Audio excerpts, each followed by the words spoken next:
Alright, tells me we're live. Way past when it should have told me that we were live, so. Or available on SRG BBFS. Yes, and I forgot to plug the frickin'. Alright. We're on Wi-Fi, but I think it's okay, so. Coming to you with a fresh haircut. It's a little, no, it's actually fine. Got my, I've got coffee again, but with my, Norseman Brewing Company clay mug. So,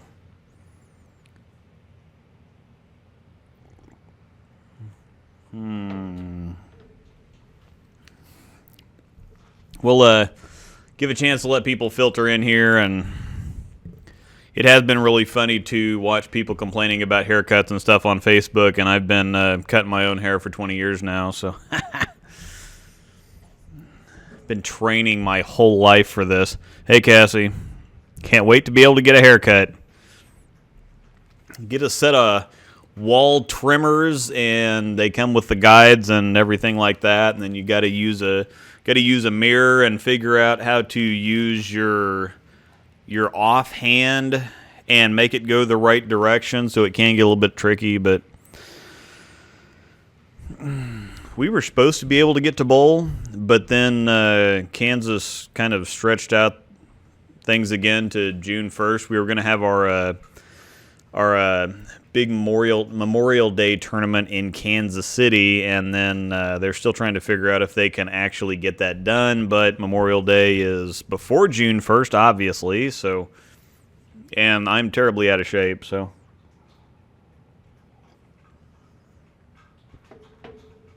Terribly out of shape.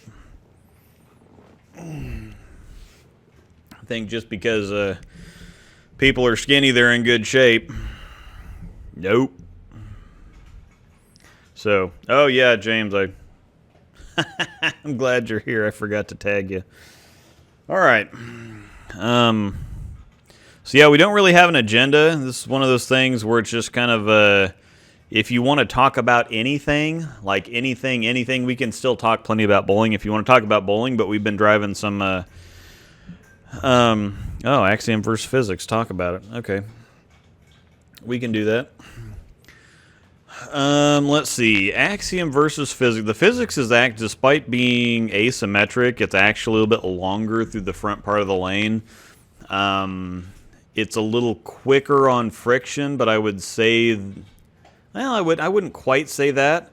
I'd say that the Axiom kind of feels like if we got a solid physics, it would feel pretty close to the Axiom. It might be a little bit stronger on the back end, but the Axiom, for how much it hooks, how early it is, how controllable it is, it has a lot of pop on the back end. It gets down the lane pretty easy and has a lot of pop on the back end. I'm not exactly sure how they make that happen or what kind of magic they're using there at HQ to pop this whole thing off. Gosh, I'm really white today. I have been back to work, so I've been outside and I haven't worn any sunscreen. Normally, the early kind of parts of the year, I try not to wear sunscreen unless absolutely necessary when I'm outside, because if I get a little bit of, I don't want to say if I get burnt, if I get some sun exposure without just slathering sunscreen all over the place, generally it helps me hold up a little bit better against sunburns in the future, but I'm looking remarkably white, so stuff sucks. So yes, the Axiom versus physics, it's actually a very good, they're really good complements. I would carry both of them in the same bag. I could definitely see that happening. Once again, coffee, sweet cream creamer in my Norseman Brewing Company clay mug. These are actually handmade, by the way. Norseman Brewing Company is my brother and sister-in-law's and a couple of their friends' craft beer company.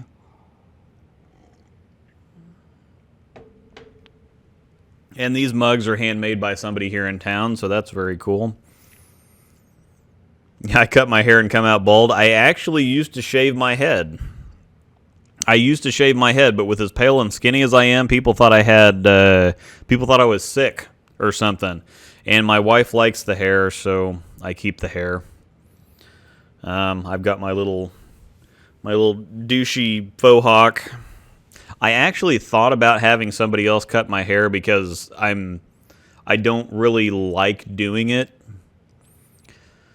So I mean, I was just gonna walk in and hand him $20 and tell him to make me look like a cockatoo, and I figured that would have gotten the job done. On the low end Arsenal IQ Tour Tank Phantom, I don't actually know about the Phantom or the Tank. So, did you like the Eternal Cell? I always wanted an Eternal Cell, but I never got one. And I've seen them for sale several times, and I just never pulled the trigger because I have this really bad habit of, if I get something like that, I want to drill it, but I don't want to drill it at the same time. So most of the time it ends up sitting on the shelf because if I drill it and I like it, then I'm screwed because it's going to be really hard to find another one. On the other hand, if I don't drill it, I just paid a couple $100s for something to sit in a box on a shelf, and that doesn't make a whole lot of sense. So, yeah.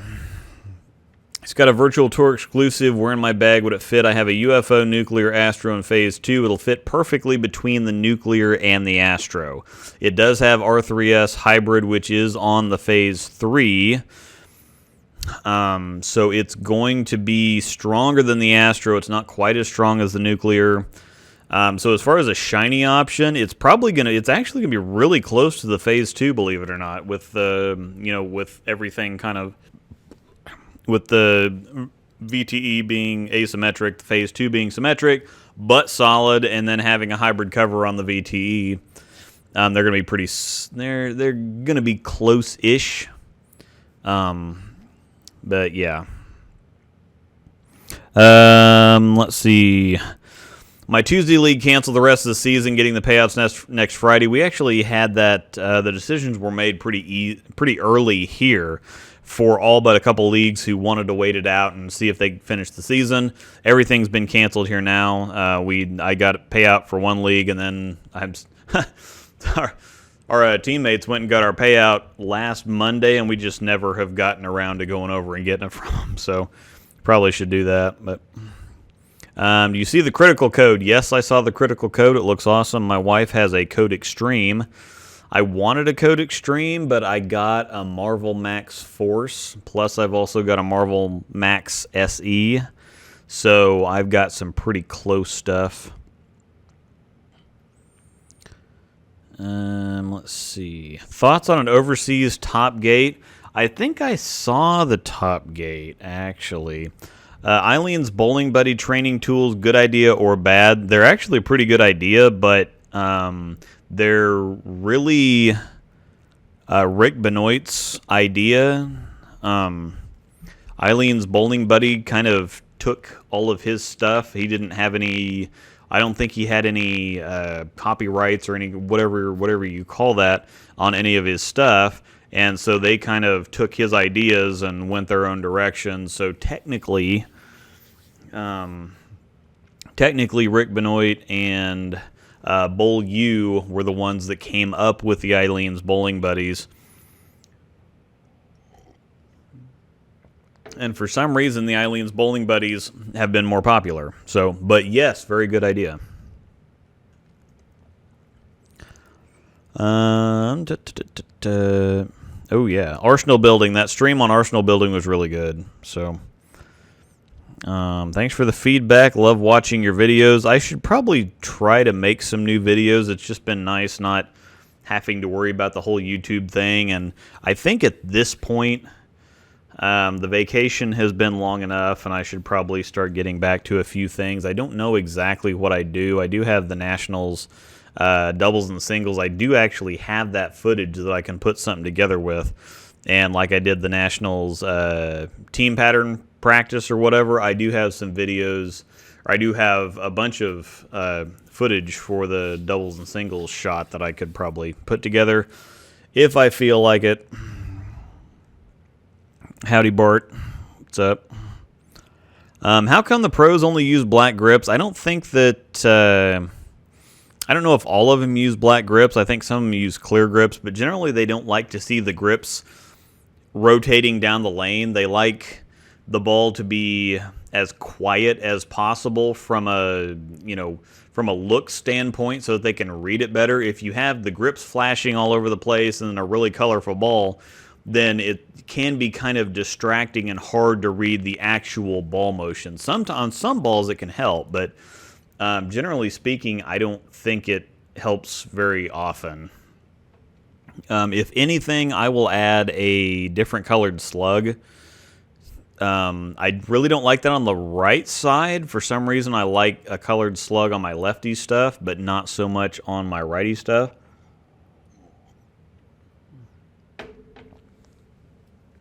Oh boy. I'll take the place of Norm from Discord. Start, bench, and cut with a matchup Pearl Timeless Hot Cell. That's not quite interesting enough. Can we still get Benoit's version of the... Yeah, the Bull U or whatever has a lot of training tools and stuff. So if you just go to bullu.com, you can find it. What's the beverage for this stream? Coffee again in my Norseman Brewing Company clay mug that's handmade with Cold Stone Sweet Cream Creamer. Norseman Brewing Company is, of course, my brother and sister-in-law's and a couple of their friends' craft beer brewery. Wonderful mug, and they're like I said, they're handmade here in town. So anyway, start, bench, and cut with the matchup Pearl, Timeless, and Hot Cell. I'm actually okay with Urethane now. So I will start the Timeless, I'll bench the Hot Cell, and cut the matchup Pearl because it's terrible. So I can figure out how to make the other ones work. So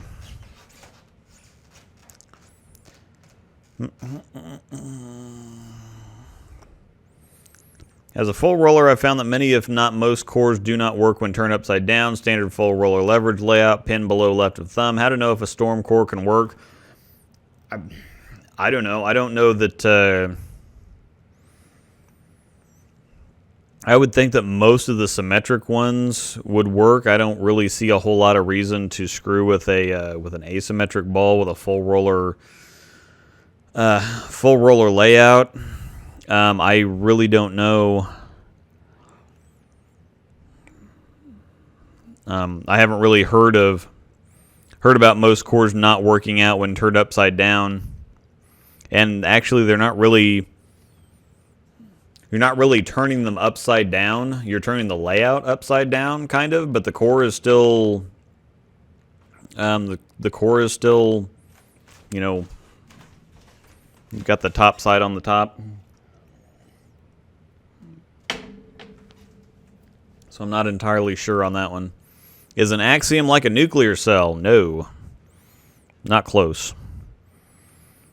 Nuclear cell is really strong, but it's still a longer and stronger, or longer and flippier reaction. The Axiom's a lot earlier, a lot smoother. It still does have some pretty good pop for a symmetric solid, but is urethane ideal for a fresh short pattern? Most of the time, but it depends on the oil volume. And nothing really is ideal for a fresh short pattern, but most of the time people use urethane to try to calm down the back ends or blend them out or just keep the ball from hooking on the back end, really.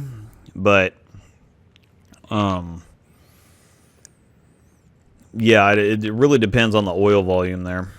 Do you think Storm is going to come out with another ball? What do you think it will be? They're definitely going to come out with another bowling ball. They'll keep making stuff. I don't know when they're going to start production back up. Or when they're going to start releasing stuff. I would expect to hear something in the next couple weeks once states start opening bowling alleys back up and stuff. Core cover combo or a brand new option. I think that we've got some...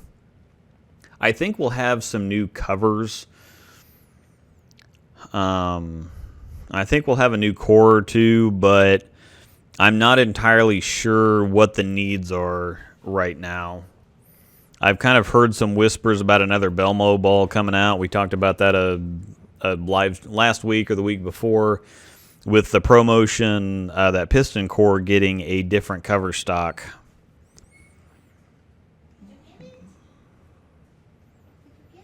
Seems like a lot of NRG stuff is coming back. Well, now that we have NEX, I think they're going to use that on everything. I don't really see them using a whole lot of NRG anymore because NEX is just a better cover.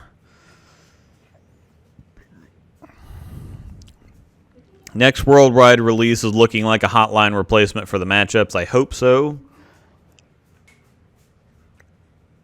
How about the P3 cover around the atomic core? Yes, I've been telling... I stopped bothering him, but I would always tell Chad to put R3S hybrid on anything, and that's what I think would be really awesome because we don't have, or we do have a hybrid physics. We're looking for a solid physics, but we do have several solids in the line right now. We are due for another hybrid, but I think that R3S hybrid would separate itself far enough from the physics to where they wouldn't have to discontinue the physics.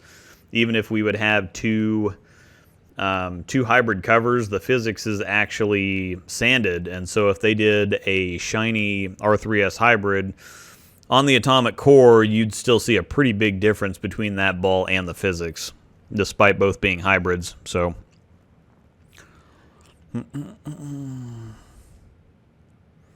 Belmo balls. Yeah, there's not a whole lot of people there's not one that's been like overwhelmingly popular, but the promotion is pretty legit, so I'll defend that one forever. Is it hard to get sponsored by Storm? Generally, yes, and you don't really get sponsored. You get a staff contract where you get discounts on equipment in return for representing the brand well, promoting the equipment, stuff like that. Generally, it is kind of hard to get on with the company, but you have to be out and about. You have to be doing things. You have to be bowling tournaments well. You have to have a pretty decent social media following. They have to know that if they give you a staff contract, that you're actually going to be able to follow through and help them out. Otherwise, there's not really much point. Oh boy, gonna ask a layout question.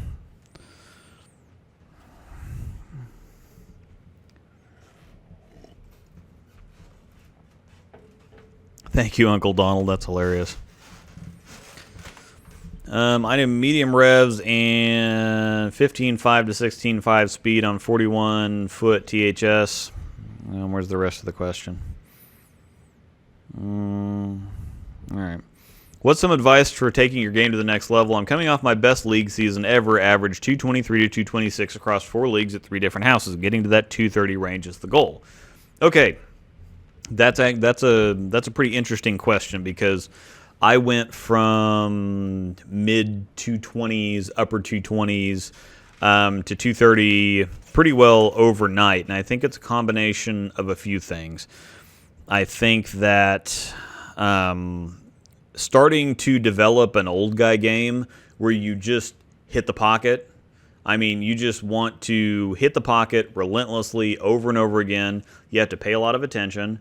You have to really know your equipment well. What you have to start doing, I think the difference between 220 and 230 is as easy as boiling it down to making moves quicker and making moves before you technically need to make them. I said before that there's a guy, a really great action bowler. He's kind of on the downhill side of things. I guess I wouldn't really say that. He still wins a bunch of stuff.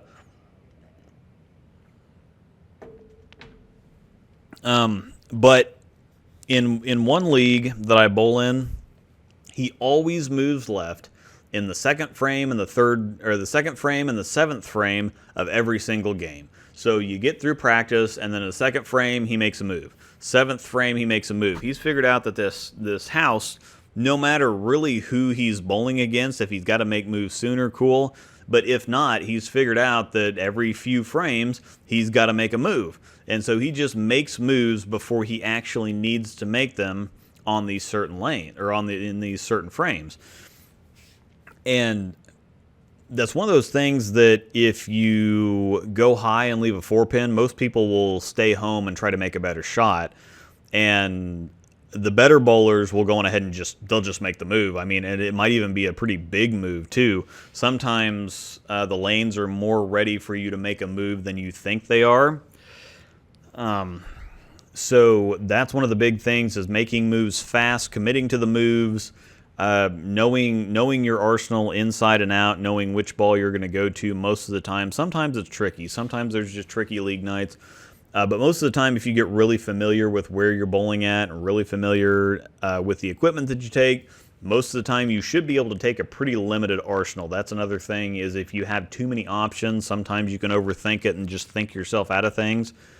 But it's just a little bit more confidence and a little bit more aggressiveness when it comes to making moves and making changes. You know, don't let something go on for 2, 3, 4 frames, because then you end up chasing it instead of getting ahead of it.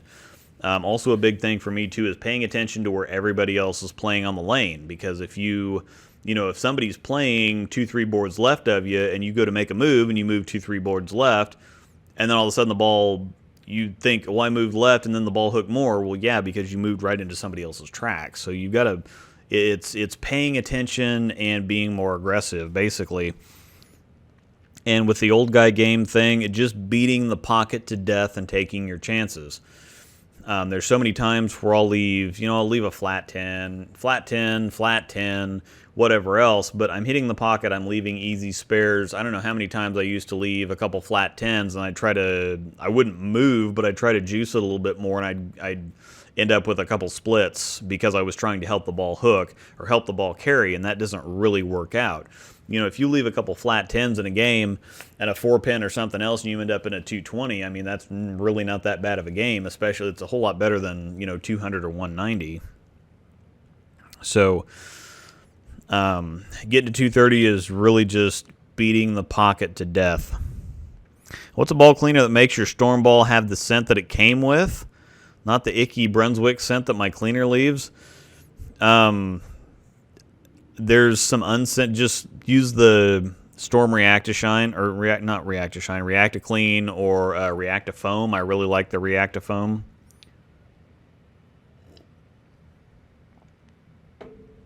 Have High Road X and Supersonic looking to purchase a couple more balls to build up arsenal. Speed dominant stroker type player. So you got one at the high end, you got one down kind of at the low end. I'd suggest something a little bit in the middle, like an Idle Pearl. Something with a bigger core, but still going to get down the lane and shape a little bit more than the Supersonic. I would start with one of those. And actually, Supersonic, Idle Pearl, High Road X is going to cover most of what you're going to look at. So I would look at the Idle Pearl first.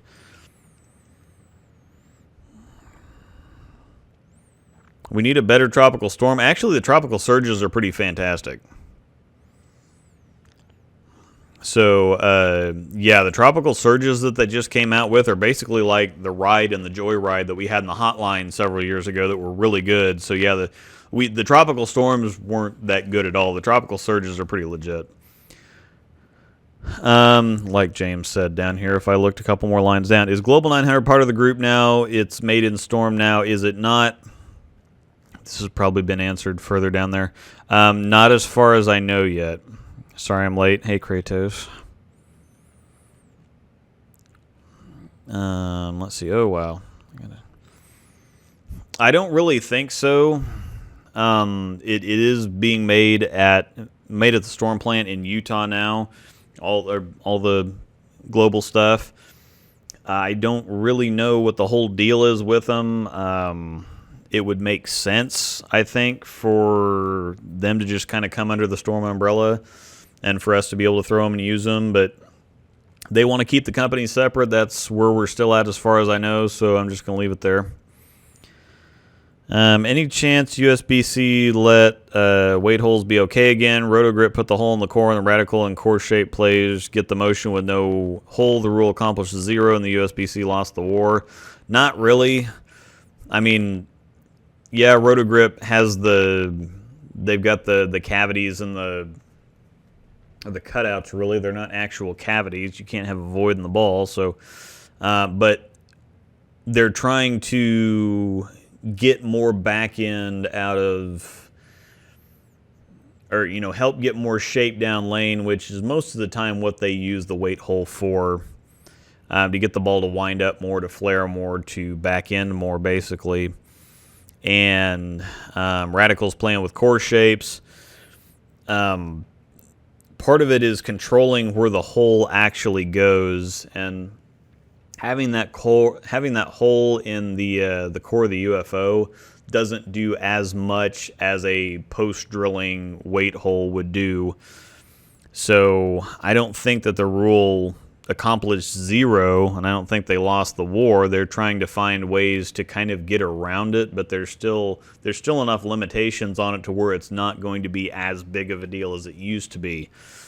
So I don't know that it really accomplished zero. Why were the matches so much better than the matchups? Well, they changed the core. They changed the core in the matchups. I think the RG went up a little bit.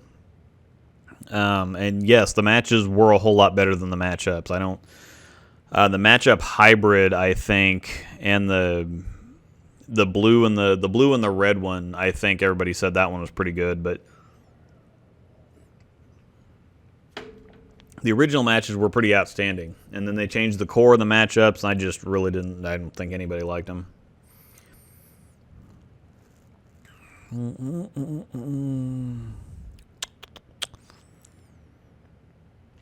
Belmo mentioned in his interview with Lucas Wiseman that he has testing a new ball at night at his parents' house. So yeah, they probably shipped him some stuff to work on, and I would think even though the reception has been mixed, they've been very popular. They've been selling well, so it makes sense for them to continue to make more Belmo balls. So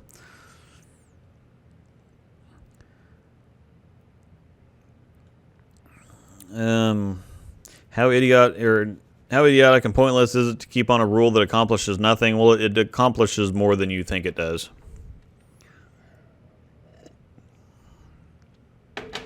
But at the same time, they kind of put their energy in the wrong direction. I mean, they spent all that time doing the oil absorption testing and setting a rule for that, and that literally accomplished absolutely nothing. So, I mean, they understand it better now, but I would think that if they truly understood it, that they'd have just left it alone and wouldn't have done anything with it. So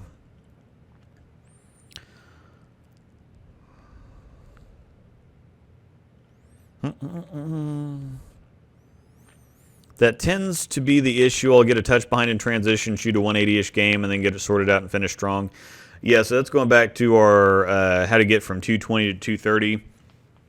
Most of the time, people will continue to just stay where they're, as long as the ball is striking, then they just stay put, and then they chase transition instead of getting ahead of it. And I found that getting ahead of the transition, or seeing the lane start to dry out for everybody else, I'll just go on ahead and make a move. And most of the time, if you just move a couple of boards, you're still going to be in the pocket. You're still going to have the same general look on the lanes, unless you just don't understand the changes that you have to make when you get deeper. I see so many times where people will be, just kind of flinging the ball down there, and then they go to move left, and they move everything left, and they fling the ball right through the middle, and it just kind of sits there and spins and never hooks, and then they come back wondering what the hell happened. It's like, well, you didn't slow your speed down, you didn't add any revs, you didn't roll the ball more, you put it in more oil, you didn't move left. You didn't just move left, you moved left and did everything wrong at the same time. So you can't just continue you have to understand the way that house patterns are built too. There's a whole lot more oil in the middle. So when you move left, most of the time you have to slow the ball down a little bit. You have to hit it a little bit more, you have to add some more revs. You have to shape it a little bit more. That's the point of kind of moving left before the transition hits, because then you can still be in control of the ball reaction, and you have to, until you actually start moving left, before you really feel like you have to, or before you get that big 4 or the 4-pin or a 4-6 or whatever else. Once you start moving a little bit earlier and gaining the experience with doing that, then you'll figure out exactly how to do it. So it's one of those things, you just have to do it. and you have to learn how to do it. So you tell me that USBC has no common sense? Yes, that we can agree on. So, let's see. In recently watching a PBA event from 2018, I noticed Buttriff was using a ball with a weight hole. Are there many pros still using such balls who will be most impacted by the rule change? The two-handers will be the most impacted.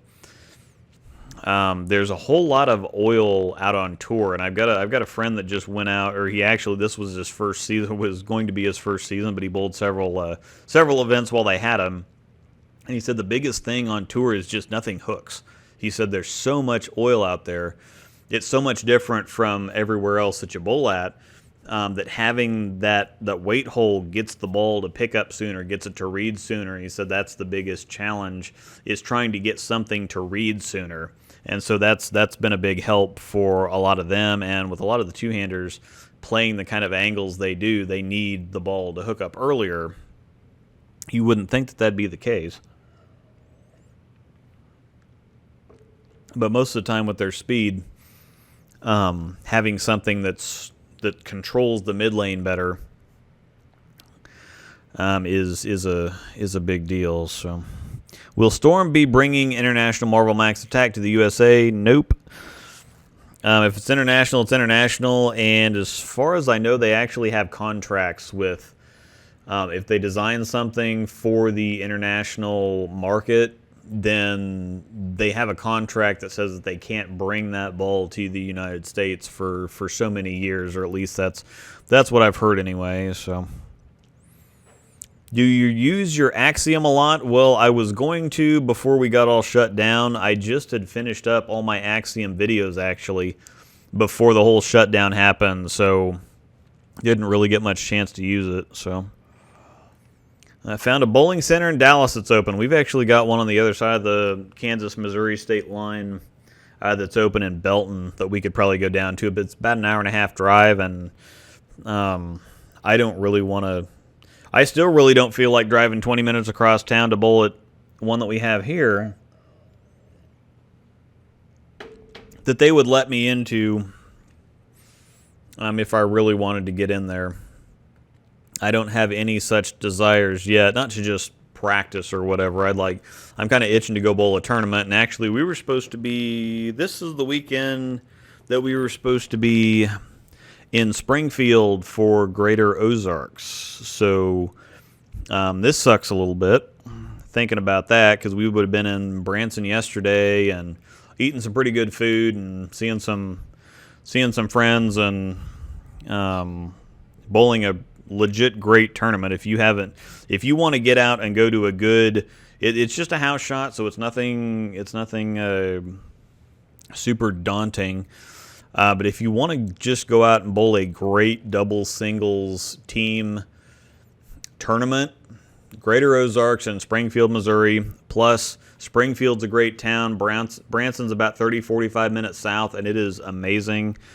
So just the area and the tournament, and I know the people that run it, and they're outstanding.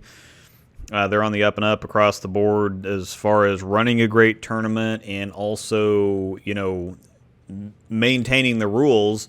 There were several kind of odd scores last year, and they disqualified several people because they weren't legit. So not only do they run a good tournament, they stay on top of things as far as that goes too. So Greater Ozarks, definitely a place that you need to get to if you want to travel for a tournament that's not nationals. Springfield, Greater Ozarks is a really great tournament for everything. One league night I bowled on the track, got so burnt, anything near 5 picked up and went Brooklyn, anything left of the 8 went dead straight. Very interesting night. Yeah, house shots do that a whole lot, but also people don't understand how to bowl on house shots. Everybody wants to start at third or fourth arrow, and when they see the ball skid a couple times, most of the time people start out too deep with too strong of equipment, and then the lanes get torn up and they get transitioned even worse, and so then you're left with a mess you're left with an over-under wet dry mess that you just can't really deal with. How do you decide how you want to drill your ball? I know that there's a slight difference between pin up and pin down, but what about the numbers? That's something that you'll probably want to talk to with your pro shop and have them kind of explain it to you. Layout is just a fine-tuning tool. Unless you go really, really crazy with layouts, you're not going to change what the ball does a whole bunch with a layout.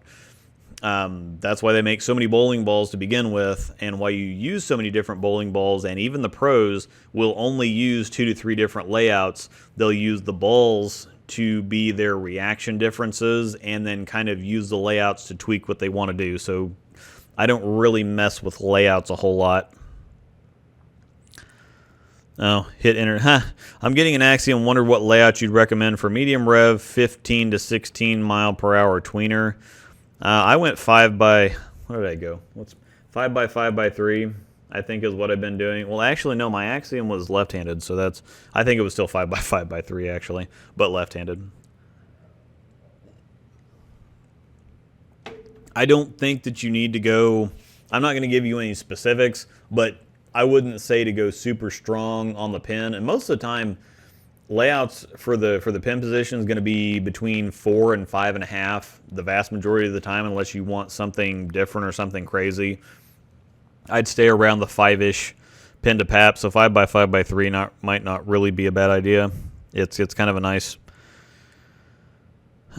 layout to just let the ball do what it's going to do. What's the difference between pin up and pin down? James covered that. Sorry I'm late. Hey, Kratos again. Haha. Let's see. Crap. Skipped. Mo's goal is to maximize ball reaction, so if that's the goal, I guess he's right, but maximizing ball reaction is rarely the goal. Yeah, that's most of the time. Mopanel said don't drill pin down sims. Yeah, then people still didn't get my pin wars, or my, or what did I was going to call it pin wars, and then lane wars.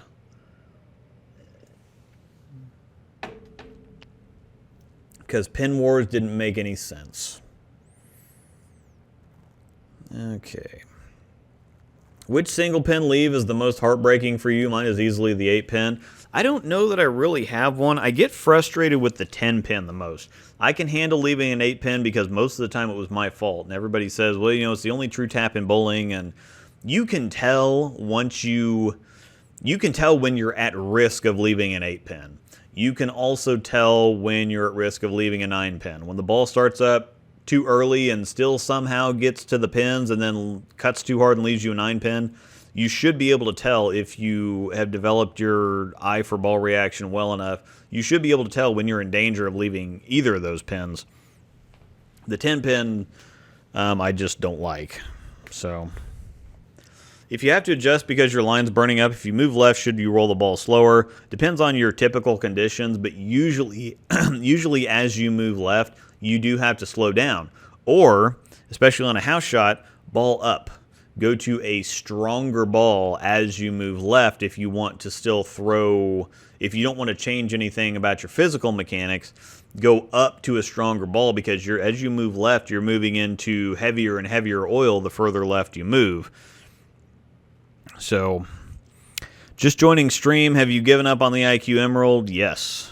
If I happen to get like an overseas version of the Tour Pearl, I might try it, but it just doesn't work for me, which is weird because IQs should be, they should at least get 9 for everybody, and I can't get 9. Well, I can get 9 or I can get 7 with it.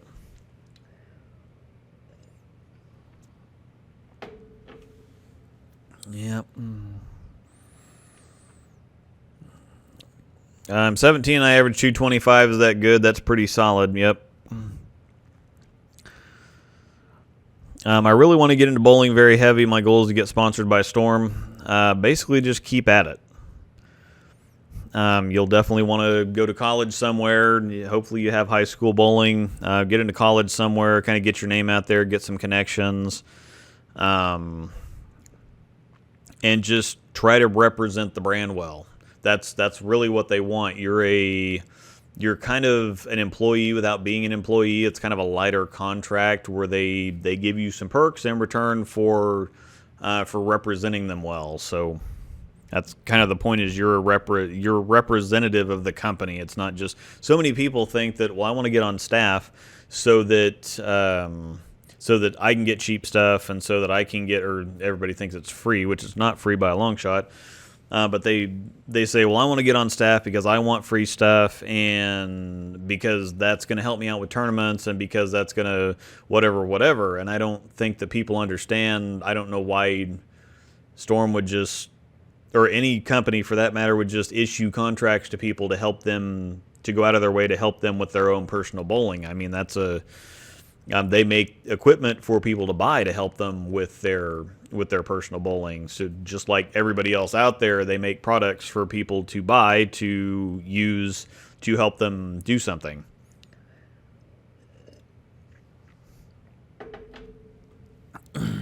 So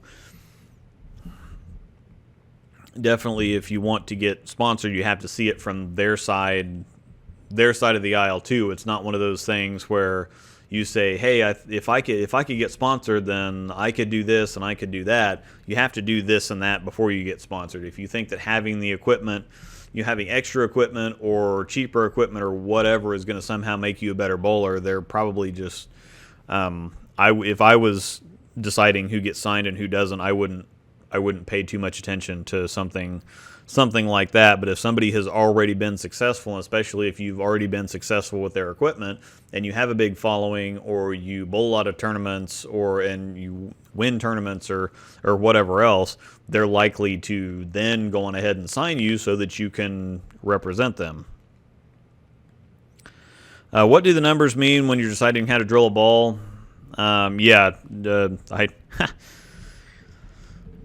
knew James was going to answer with that. The Storm pin buffer layout system is the best way to explain that. So, do you guys have? I think I have a good arsenal. Hustle Inc., Frantic, IQ Tour Emerald, Spin, and a Marvel S. That's not bad. It's pretty close, or pretty solid. Do you foresee any low mass bias cores to combat the no balance hole rule? I think they're doing a whole bunch of stuff with cores. The core that was in the UFO, and one of the cores that was in one of Radical's recent bowls, they've been doing a bunch of stuff to try to kind of offset or combat the no balance hole rule. I don't know exactly how they're going to do it, but there's a lot of things.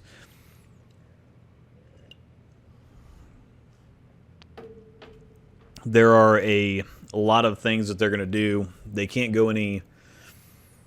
They're still limited to RG and differential limits and tolerances, so it's going to have to be something a little bit different. They're probably going to play with intermediate diff and core shapes and some stuff like that. But I don't design bowling balls, so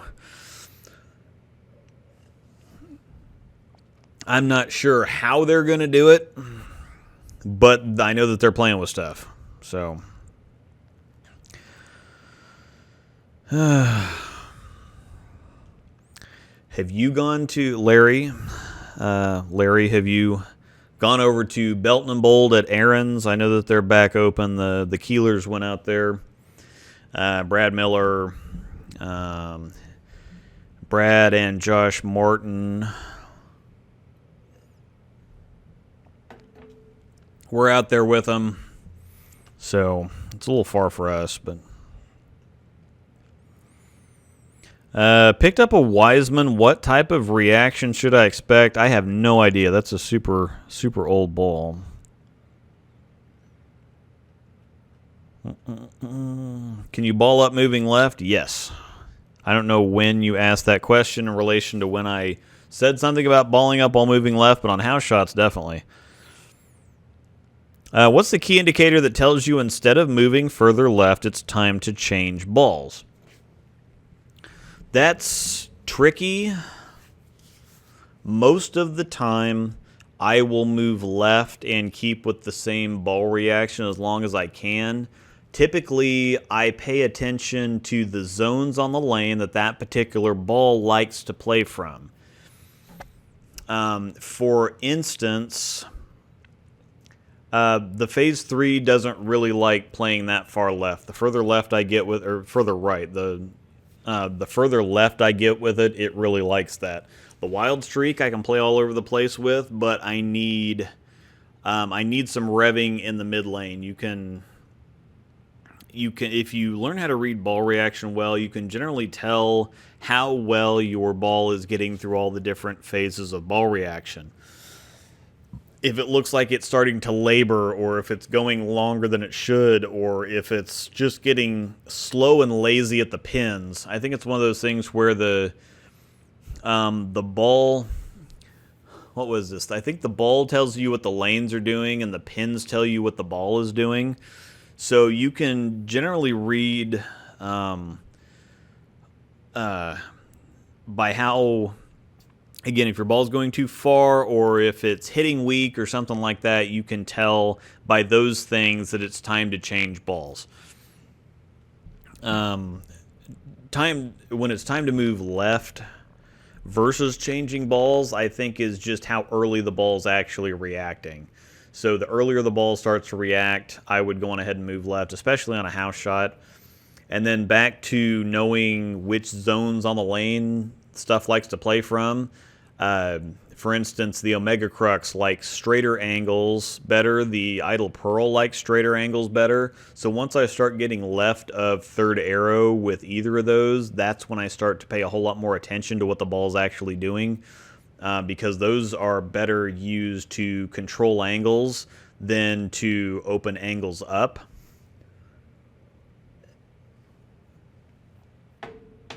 And just generally watching how the ball's going through the pins. If the ball's deflecting or if it's not hitting very hard. I think there's certain point that you get to when you can tell when it's absolutely not working, but the little minutia of the difference between, if a flat 10 is the ball's fault, the angle on the lane, the zone, whether you threw a bad shot or not. Those are things that you just have to learn with practice, and they're a little bit different for everybody's game. So generally, as far as I'm concerned, the key indicator is the ball going too long and flat 10s. That's when I would go on ahead and change balls. Now when it's time to move left is when the ball starts sneaking up. That's actually pretty obvious to everybody, but it is a little bit tricky in figuring out the balance for your game, because some people will just go for a different ball instantly. I typically tend to stay with whatever I'm using a whole lot longer, because I do like getting left and slowing it down. So the tricky part for me is actually starting off the night. Once we start to develop a track and get some things going and I can get left and kind of open up the lane, that's when I get more comfortable. But sometimes if the ball's laboring a little bit and being lazy, then I will have to actually make a ball change too. So yeah, basically I just spent 3 minutes saying what James said in a sentence, so it is what it is. Not enough coffee yet or something, I guess. Name storm balls you miss. The IQ Tour Nano. Definitely miss the Nano. The Rocket was pretty good too, but generally the balls that they keep coming out with are good enough to replace the ones that we don't have anymore. We don't quite have an IQ Tour Nano type ball right now, and I really did like that one. So Luke needs to break out the Jelly Belly pink grapefruit. I drank all the Jelly Belly a long time ago. I do have more sparkling water out there, but you drinking carbonated stuff and trying to talk at the same time doesn't work out that well. So, no house shot in Springfield this year. Sport patterns, or it was before the shutdown. It wasn't actually a sport pattern. It was something like Main Street or something that wasn't like a house shot, because the scores at Enterprise are always super high, and it's always pretty tough at Sunshine. But they're using there's the same pattern at both houses, and it's not a house shot per se, but it's not a sport shot. It's not like tough.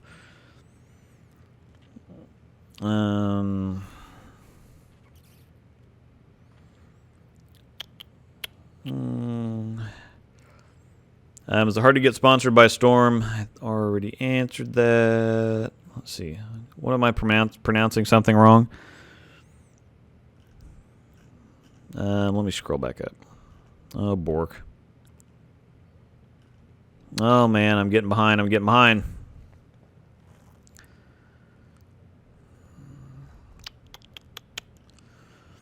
Holy Bork. I'm really behind. What are some non-bowling questions? Like, oh, Bork.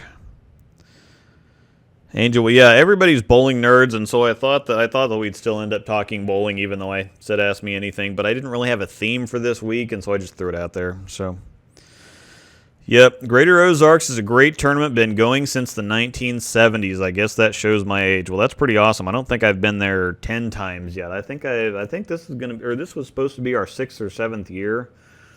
But I've gotten to know Chaz and Stacy Brewer that run the tournament. I actually go to nationals with Chaz now.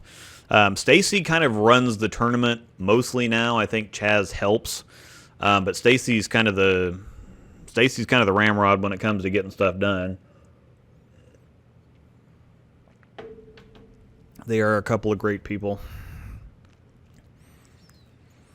PS5 because Xbox Series X. I've always been a PlayStation player.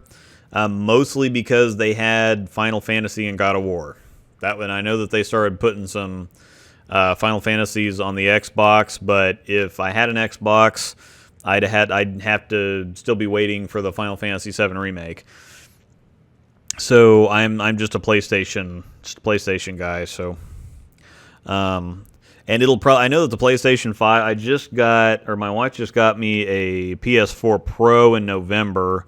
And I know the PS5 is coming out this fall, but it was several years before the PS4 kind of outdistanced or outdid the PS3. And so, I mean, it'll probably be 2 or 3 years before I feel like I need to get a PS5, and I might just wait for the Pro version of it too, because I think the PS4 Pro is going to be around long enough. What's in the golf bag? Interesting. My wife and I haven't been out to golf for a couple years. We actually have kind of a membership around here that we're looking at getting and just haven't pulled the trigger on. But we do like to go out golfing. Let's see. I've got some TaylorMade R9 TPs. I've never gotten a driver. I've always had hand-me-down drivers. I do have a pretty nice TaylorMade 3-wood or 3 hybrid. It's a 3 hybrid, I'm pretty sure. And then I did get a really nice Odyssey putter right before I stopped golfing, really. So I like blade putters. I never could get into those spaceship-looking things with the big old half moon or the circle or whatever. I like the regular just blade putters, and I can't remember what type of Odyssey putter I got. Maybe I'll have the wife run the putter down to me so I can show it off. And my wife actually we got her a junior set of Nike clubs because she's short, and they were a whole lot cheaper than a regular set, even the same thing in like a regular size set of clubs, and so it worked out. She got the entire thing for $200 or something and got a really nice set. So, yep, Shim sponsored by Storm too. He won, him and Dougie from Dougie Vision, Douglas Heron, won a UBA contract match versus Pete Weber and Kyle Troop to earn their contracts. So, do you have any 3 3/8 pin to pap in your arsenal? No, I think the strongest I go on pin positions is 4. I don't really need to get any stronger than that. I do have a Code 0 sitting there staring at me that's a 4-inch pin to pap, and I really like doing my IQ Tour solids that way too, because they already have a lower differential, so it makes them more, I can use, that is a really nice balance to have a more aggressive layout with a less aggressive ball and kind of combine that instead of having a really, really strong ball overall and trying to, tame it down a little bit with a layout. Here she comes. Should I get a 2nd gen Yamaha FZ1 or a Speed Triple 1050? I have no idea what that even means. I imagine that you're talking about crotch rockets or some such thing like that. Gran Turismo Sport. I keep thinking about getting that. I've been into Warzone right now. I finally got my I got Damascus camo, and then there was a new gun that came out that I had to get Damascus on too. That was awful, but Warzone's fun now. Kind of. It wasn't even 200, but I think it was like yeah. I think it was like Okay. 150. Yep, there's dust on it. Hey, buddy, we got a new foster. He's a toddler. He's a big German Shepherd. We called him Simba because he's a big lion-looking thing. All right, so here's my putter. I've got an Odyssey Pro-Type. I can't remember exactly. What's your buddy? Hi, buddy. I know. Yep, this is Simba. Hi, Simbas. Hi, Simbas. You say hi to the camera? It's right there. You say hi, Simbas? Yes, Simbas. He smiles. Uh-huh. You're huge. Yeah. He's standing up. Yep, he's standing up. I'm not holding him. He's standing up. Pro-Type Tour Series. Ready? Odyssey putter. It's been forever since I played golf, but this is a really nice putter. I really like it. So maybe your next day off, you need to clean our golf clubs so we can go out. probably. I could do that tomorrow. That's true. Yeah. No, he's fine. George down there. So he just has to get around the. Yeah. He is. As soon as he turns his head, there it goes. You can't see anything because of the turbo logo. So I hope you saw that. He's incredibly clumsy. Incredibly ridiculously clumsy. His birthday was February 8th, though, so he's still... Yeah, he's 15 months. And he's still got all his equipment, so some of the money that got donated in our stream a couple weeks ago will go to be paying for his tutelage. And then he's already got an adopter lined up. So, what series are you guys binging? Prodigal Son on Fox and Hulu. Yeah, we are not. She is. No, I mean me. Not. She's not. I am. We've been watching Impractical Jokers and 600 Pound Life. They had a lot of really great food suggestions that I never even thought of before. Sausage gravy and waffles. Belgian waffles. I mean, that's amazing. But Prodigal Son was really good. Michael Sheen is ridiculous. Michael Sheen is ridiculously good. And it takes a little while to wind up. And then it gets going really big, and then it has a couple of normal episodes, and then the last 3 episodes of the season are pretty awesome. If you have Hulu, it's all on demand right now, so you can go back and catch up.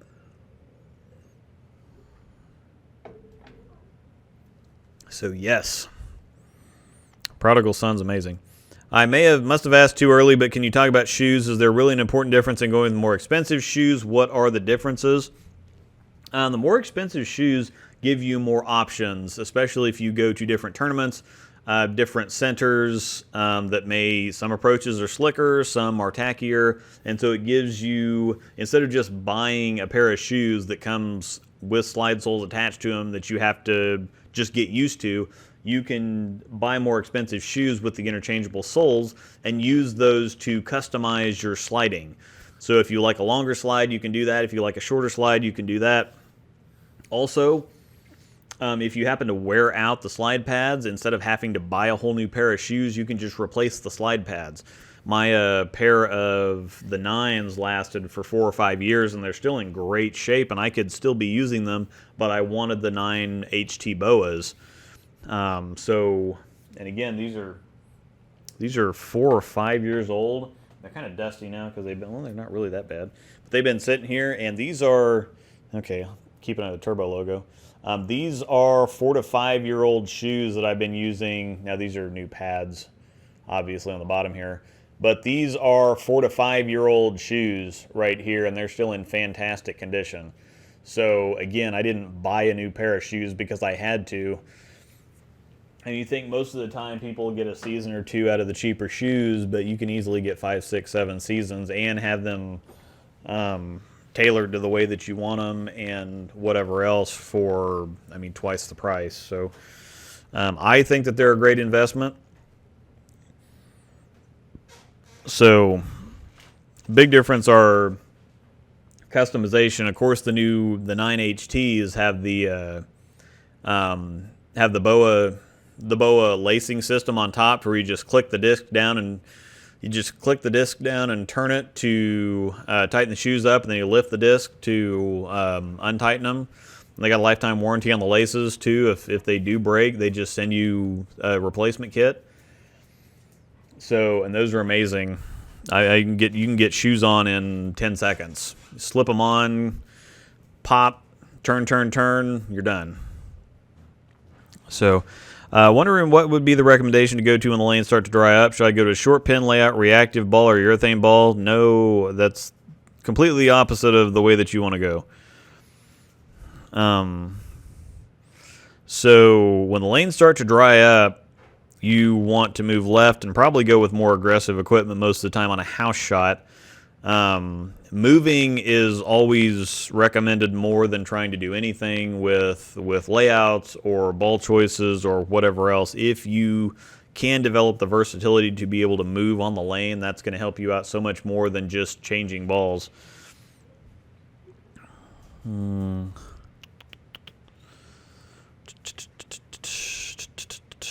What are some of your favorite hobbies outside of bowling? Well, I'm a pale, pasty shut-in, and so video games have always been the thing of choice, especially since they don't require a whole lot of equipment. They don't require you to get out and schedule things, or sometimes golf can take up an entire day and several $100s worth of equipment and being outside, which is not really something that goes very well for me most of the time. So video games are just something you can turn the TV on and play, as long or as short as you have the time for, and it's not something you have to get out of the house for even. And with being generally kind of, skinny and pale, outdoor sports were never really my thing. And I'm not the most social creature. Anybody that's ever had we do have a cone. They asked me that on the phone, because I think they charge for this, so I need Okay. to put it in my car. So anybody that's ever had a conversation with me in person, it goes a whole lot better when I'm just talking to a camera. But anybody that's ever had a conversation with me in person knows that it's very weird and awkward to begin with. And so doing something like video games, my mom actually bought my dad the original Nintendo when it came out in 1985 when I was 4. And so instead of going out and playing in the snow and getting second-degree burns in the middle of winter, I opted to stay inside and play games more often than not. And again, it's not something that you have to go out and be terribly social while doing, and I don't have to be outside either. Oh, what are you doing, you bad dog? He steals socks, too. What are you doing, buddy? Simba. Let me see. I do like golfing. It's difficult most of the time because of the whole sunscreen thing. What? You could teach me how to play poker. I did used to like to play poker. I really like to play poker because I like the mental stuff. I kind of had to like the mental stuff because I don't really have the physical stuff. So anything that involves mental stuff. What are you doing, buddy? Oh, he didn't hit the leg of the It's not tripod. The front side, it's the back side. Yeah. He's just terribly clumsy. Let's see what else. I haven't read a good book in a while. Most of the time we Oh yeah, the mental book. I'm mental enough for 5 or 6 books though, so most of the time we kind of hop in bed and turn on something, and Practical Jokers has been nice, and so I haven't read a book for a while. I like reading, I like writing. Anything with stories I'm pretty into. So that's why I also like role-playing games, RPGs, games like Final Fantasy.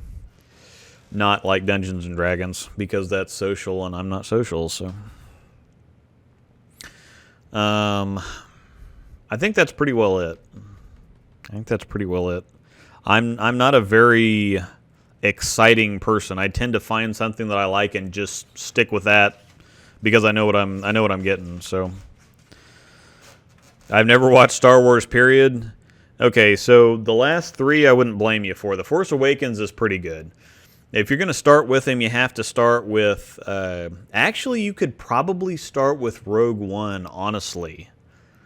I think if you were to start with anything but the very original Episode 4, A New Hope, I really honestly think that you could start with Rogue One. I think that would be a perfect setup to get into the original Star Wars trilogy. Watch them in the order that they came out, but Rogue One, I think, would fit in perfectly. I think it would actually fit in amazingly to start with Rogue One. And then watch the original trilogy, then go back and watch the prequels. And then Solo was good. It wasn't great, but it was fun.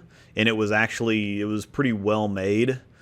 It doesn't add a whole bunch it's nothing that you were necessarily looking for. It feels additional. Rogue One feels important. Rogue One feels like, oh, okay, so now I understand this. Solo feels like it's just kind of additional. It's just an extra. It's like a DLC story. But it's still good. And then The Force Awakens was pretty solid. A little derivative, but pretty solid. The Last Jedi was awful, and The Rise of Skywalker was somehow worse. Better, but also worse. So... yeah. Lord of the Rings or The Hobbit?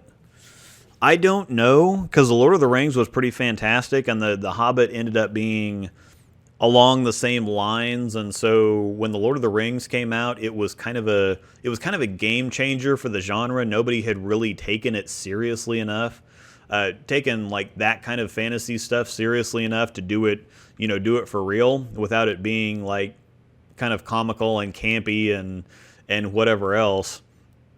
So to actually take it serious and do it right. Then they did the same thing with The Hobbit, so it didn't quite have the impact of The Lord of the Rings.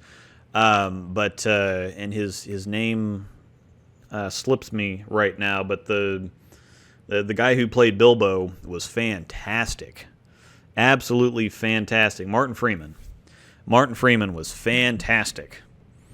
All the actors were great, but The Hobbit definitely did expand. They had an animated Hobbit back in the 70s that was actually really good. But the Hobbit was pretty good. It was a little overstuffed. They did add some things. Like what's her name? I haven't seen it in such a long time.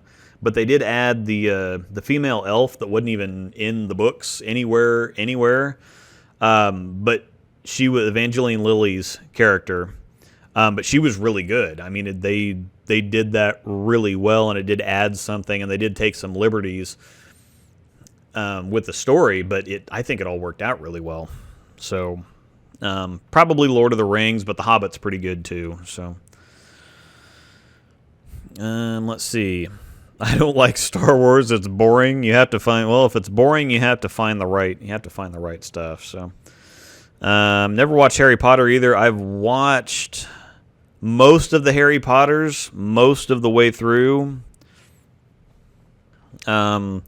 Wizards and stuff like that was never really my thing.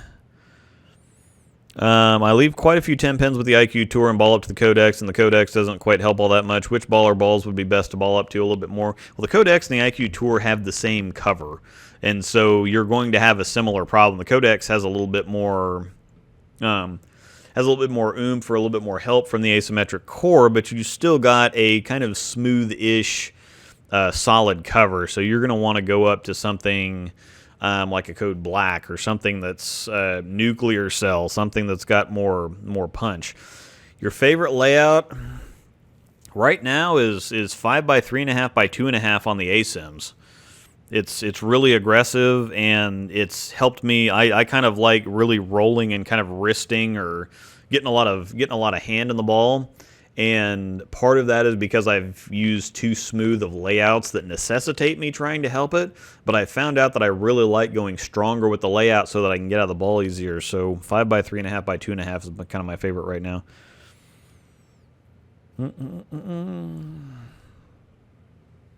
Oh, I watched the one with Star Wars. You started with Star Wars Clone Wars? Huh. If you're on staff, you have to. Oh boy, $10. $10 from Ernesto. Thanks, bud. Missed last 2 live streams due to work. Much love. Thanks a bunch. I appreciate it. Much appreciated.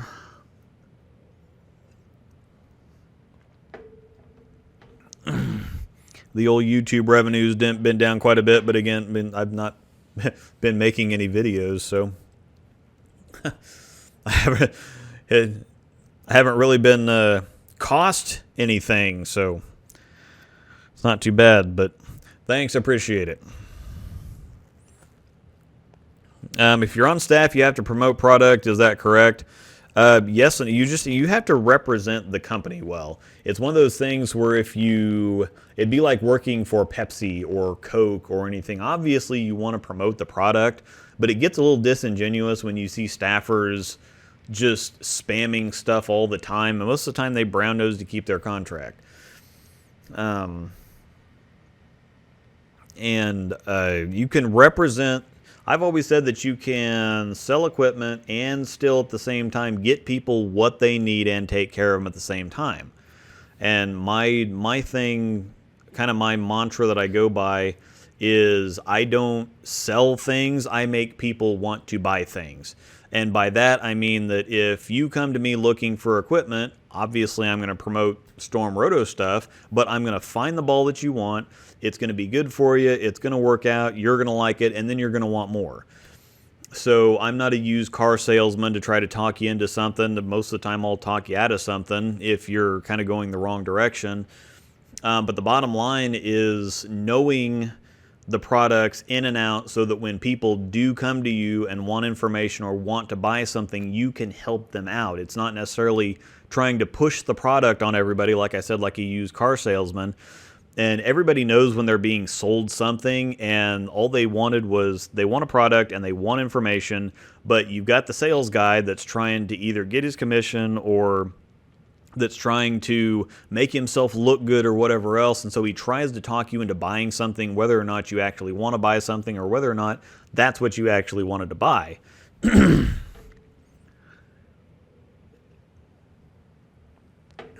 But when you just want to represent the company well, you want to represent yourself well, and you want to help people get what they want. I mean, that's the whole point. I just do it from a Storm and Roto Grip point of view. So that's kind of how that works. So Harry Plopper. Lord of the Rings was even more boring than Star Wars. You must not be a fantasy person then. I feel like wood lanes get clipped way faster than synthetics.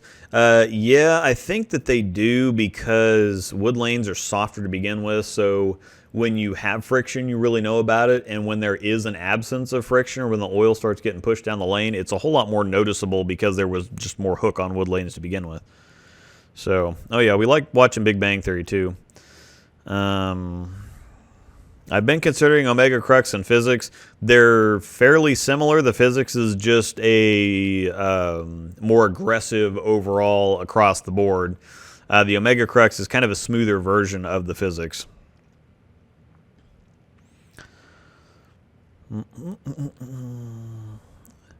Is Mo Pinnell falling behind to Storm? I don't know, not necessarily. I like the general ball motion of the radical stuff, but there doesn't seem to be a whole lot of variance in there. Every single time I see a video for it, the ball reaction looks the same. It just is a little bit earlier, a little bit later, or hooks a little bit more, or a little bit less. There's not a whole lot of variance to the overall ball motion, the ball path. But it's, I mean, I think that they're a one-trick pony, but that it's a really good trick. So, is there a ball that reacts like the Drive? I don't know that we really have anything right now. The closest thing would be the All-Road. So what's Luke's arsenal? Yeah, it's the Halo Burn. Yep. Most of what I've been using recently, the ProMotion goes everywhere because it's my spare ball and my bailout ball. Wild Streak and Phase 3, and recently I gave them a break because I was throwing them a whole lot. So I gave those a break and went Omega Crux and Halo Burn. I was going to try to get some of my other stuff back in action. I have a Code Zero that I have a switch grip in. I don't use switch grips anymore. I don't need to. It just kind of needlessly complicates things. I've got an Eternal Domination that's an overseas ball that I want to get back in action, and then the Marvel Max SE that I need a thumb slug in it and change the grips out, and that'll be good to go in that one. I don't have any idea what else I've got on the ground there, but that's most of what I use. Omega Crux, Wild Streak, Phase 3, ProMotion, Halo Burn is the majority of what I use at the moment. Yeah, Luke's a lefty now, so we've got 3 fresh pitch blacks at 325. Yup. 759 highest series last night before the break with the Astros. Sweet. Yeah, I actually shot, I shot a 800 the week before the break, or the week of the break, or the week before the break. I had 847 going into the 10th frame and found a way to screw that up. Just joining the discussion, our house has notoriously dry lane conditions. Do you have any particular ball or technique recommendations to manage this? Yeah, Hustle Inc. Tropical Surges. I think that people have forgotten about the Tropical Surges right now.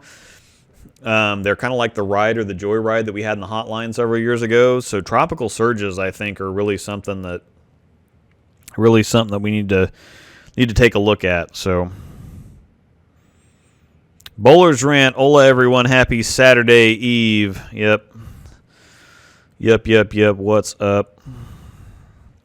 I just started drilling urethane myself. I, too, am joining the dark side. Yeah, urethane's pretty good if you... Luke's pronunciation of the word balls. Bowels.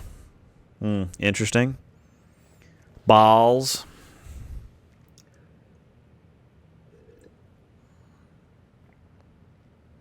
I'm about out of coffee. After that, I have orange mango body armor. Let's see. I'm catching up with questions. Have you ever used the Eileen's Bowling Buddy training tools? If so, do you think they work well? We actually talked about this earlier, but yeah, I think that they work just fine. But Rick Benoit with Bowl U is actually the one that developed those and came up with them, and then Eileen's Bowling Buddy kind of took them and used them themselves. And so when given a choice between who to buy from, I would go Rick Benoit and Bowl U to get them from. So, oh crap, it skipped. It skipped. Oh, I'm not catching up with questions. Oh my God. Want that big dog? Yeah, the big dog was on the screen 20 minutes ago, so yeah, I'm way behind. Way behind. Oh, Bork. Oh, I got to catch up now. Do we have an idea how long the ink will be in production? Indefinitely, I hope. How much would Brunswick have to pay you to switch brands? Brunswick would probably have to pay me a decent amount because there's no way in crap that I'm going to be making ball videos for 7 different companies. Plus, the way that everything went down, people are not happy about Brunswick's production being in Mexico, and they're not happy about the whole way that the Ebonite acquisition went down. So that'd have to be a lot. About $3.50. $3.50. $3.50. Are there any good videos that are available to watch that would help in learning how to read the lanes? For example, if I'm seeing this, here's some possible moves. I think Brad and Kyle have some stuff like that. It's really, really tricky to do ball reaction reading because, number one, it doesn't come through the camera very well. There's several times that I'll get out and I'll film for a ball and I'll get the review written and say I see this, this, and this, and then especially the differences between another ball, and then I see it on video and they look the same, and it's like, well, I can feel a very distinct difference, and I can see something a lot, I can see some very distinct things when I'm bowling with them, and can feel distinct things when I'm out bowling with them on the lanes. But when I put them on the when I get them on video and get them on the computer, it just doesn't seem to come through the camera very well.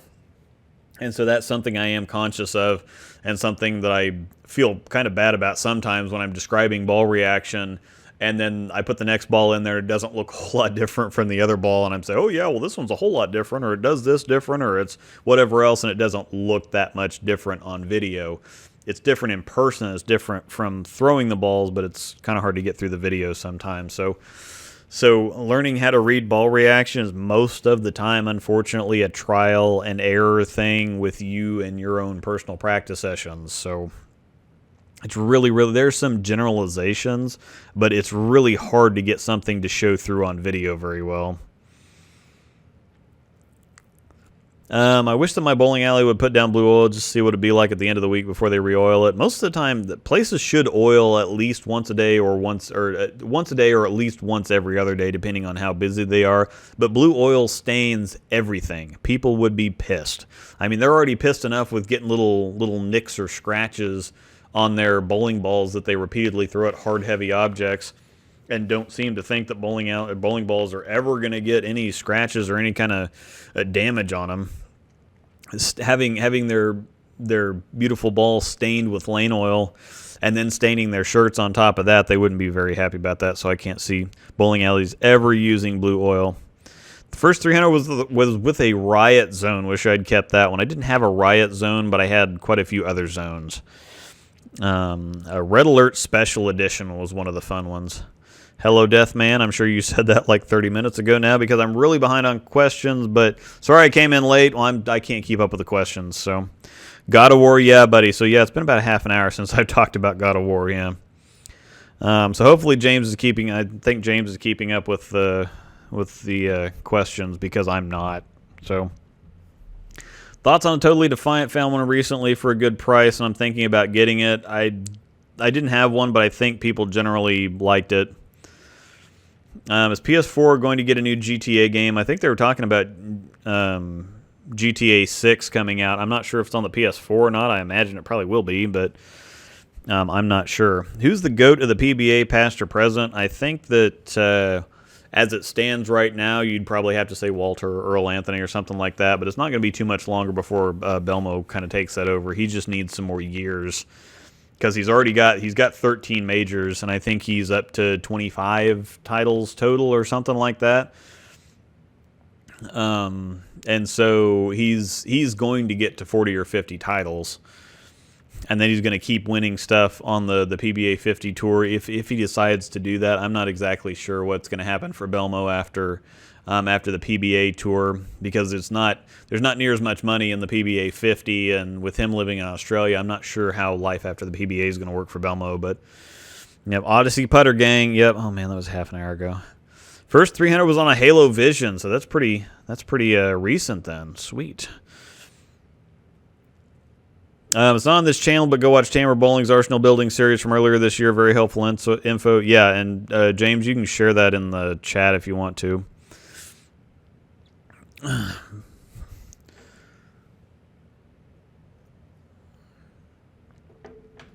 It's very helpful. I haven't actually talked to Tamer much recently, but we do kind of go back and forth and throw ideas off at each other, and it's kind of nice to have him do stuff that I don't do, and I do stuff that he doesn't do, and so our channels work out really well together. And so I would highly recommend watching his stuff, and I think he would recommend that his viewers watch my stuff too, because between the two channels, I think we do give a very good We kind of work together like Storm and Roto does. We each have our distinct differences, but the channels work together pretty well. So,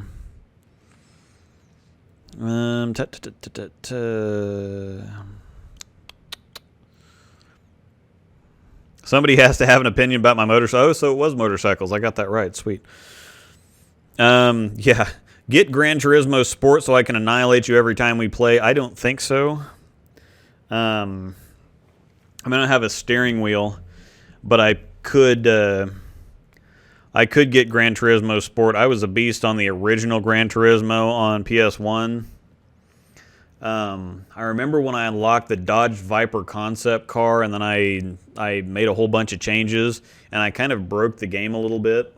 I can't remember what track I was on, but I had to have close to a world record time or something because I got that car all tuned out and just annihilated that track. So Simba, yep, it's a big old pupper, the size of that German Shepherd. Yep, he's big. He's not chubby. I mean, he's still only 70, 75 pounds, but he's tall. So. Yep, Impractical Jokers, favorite show on Netflix. We don't have Netflix anymore. We had it. Now we have Amazon Prime, Hulu, and Disney Plus. And Amazon, we don't really watch Amazon Prime a whole lot because it's kind of like Netflix in that Netflix has a bunch of stuff that you don't want to watch. Amazon Prime has the same thing. They have a few good solid shows, and then everything else is just like, how did they even get approval to make this movie because it's awful. So, yeah, I just saw someone has all Super Mario Brothers Super Show episodes on a YouTube playlist. I actually want to go back through Cobra Kai again. That's something I keep forgetting to do. Every time I turn the TV on, I was like, I was going to watch something. They're starting production on season 3, or they're ready to go for season 3 whenever this thing kind of lets back up, and so I did want to go back and watch those couple seasons again. I know that some people may not want YouTube Premium for it, but if you get YouTube Premium for 1 month and watch all the episodes, it was like 24 or 25 episodes for like $10 or $15 or something like that. I have it so that I don't have to sit through the ads, or I use YouTube as a resource for a bunch of stuff too. And so having the ads on there is a problem. So,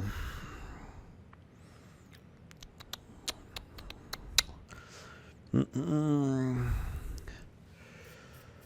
a toe dragger, so I screwed my left toe up pretty good. And that's the good thing about the nines is the toe cap is attached to the slide pad. And they're way, way, way tougher. I don't necessarily drag my toe. I kind of push off with the front side of it.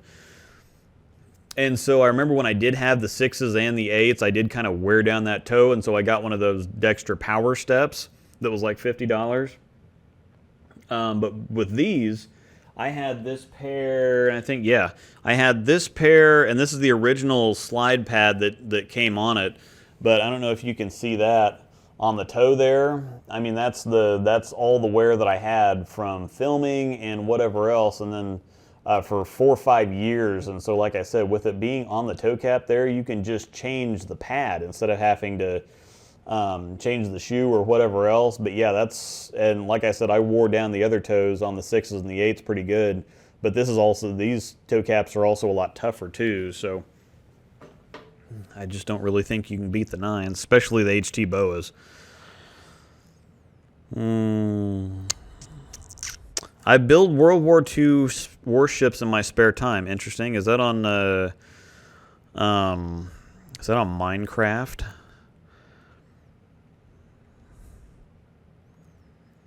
Do you feel the boas give you a more consistent feel as you're not lacing them compared to the regular 9s? Depends on how tight you lace your laces every time.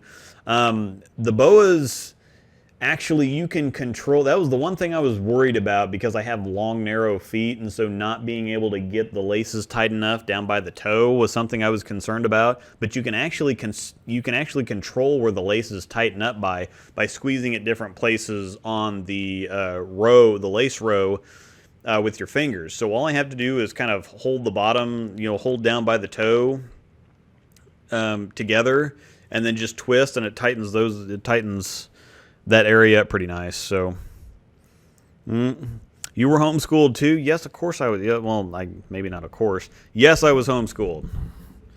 Yep, and my mom was the type of teacher that when she was in high school, she did all of her collegiate math before she got to college. So when she got to college and wanted to take math courses for some easy credits, they told her, no, we have no more math courses that you haven't already taken. If we got below a C on a test, we'd have to retake it, and we just wouldn't retake the test. She would rewrite the test. And so it's not like we would just retake the same test over again. We'd have to study again for something else. So we just figured out pretty quickly, me and my little brother, decided that we just would not get under a C on a test. And so yeah, it was one of those things where she decided that she didn't trust the public school system to do it right. And so we were homeschooled. So, and obviously that turned out great.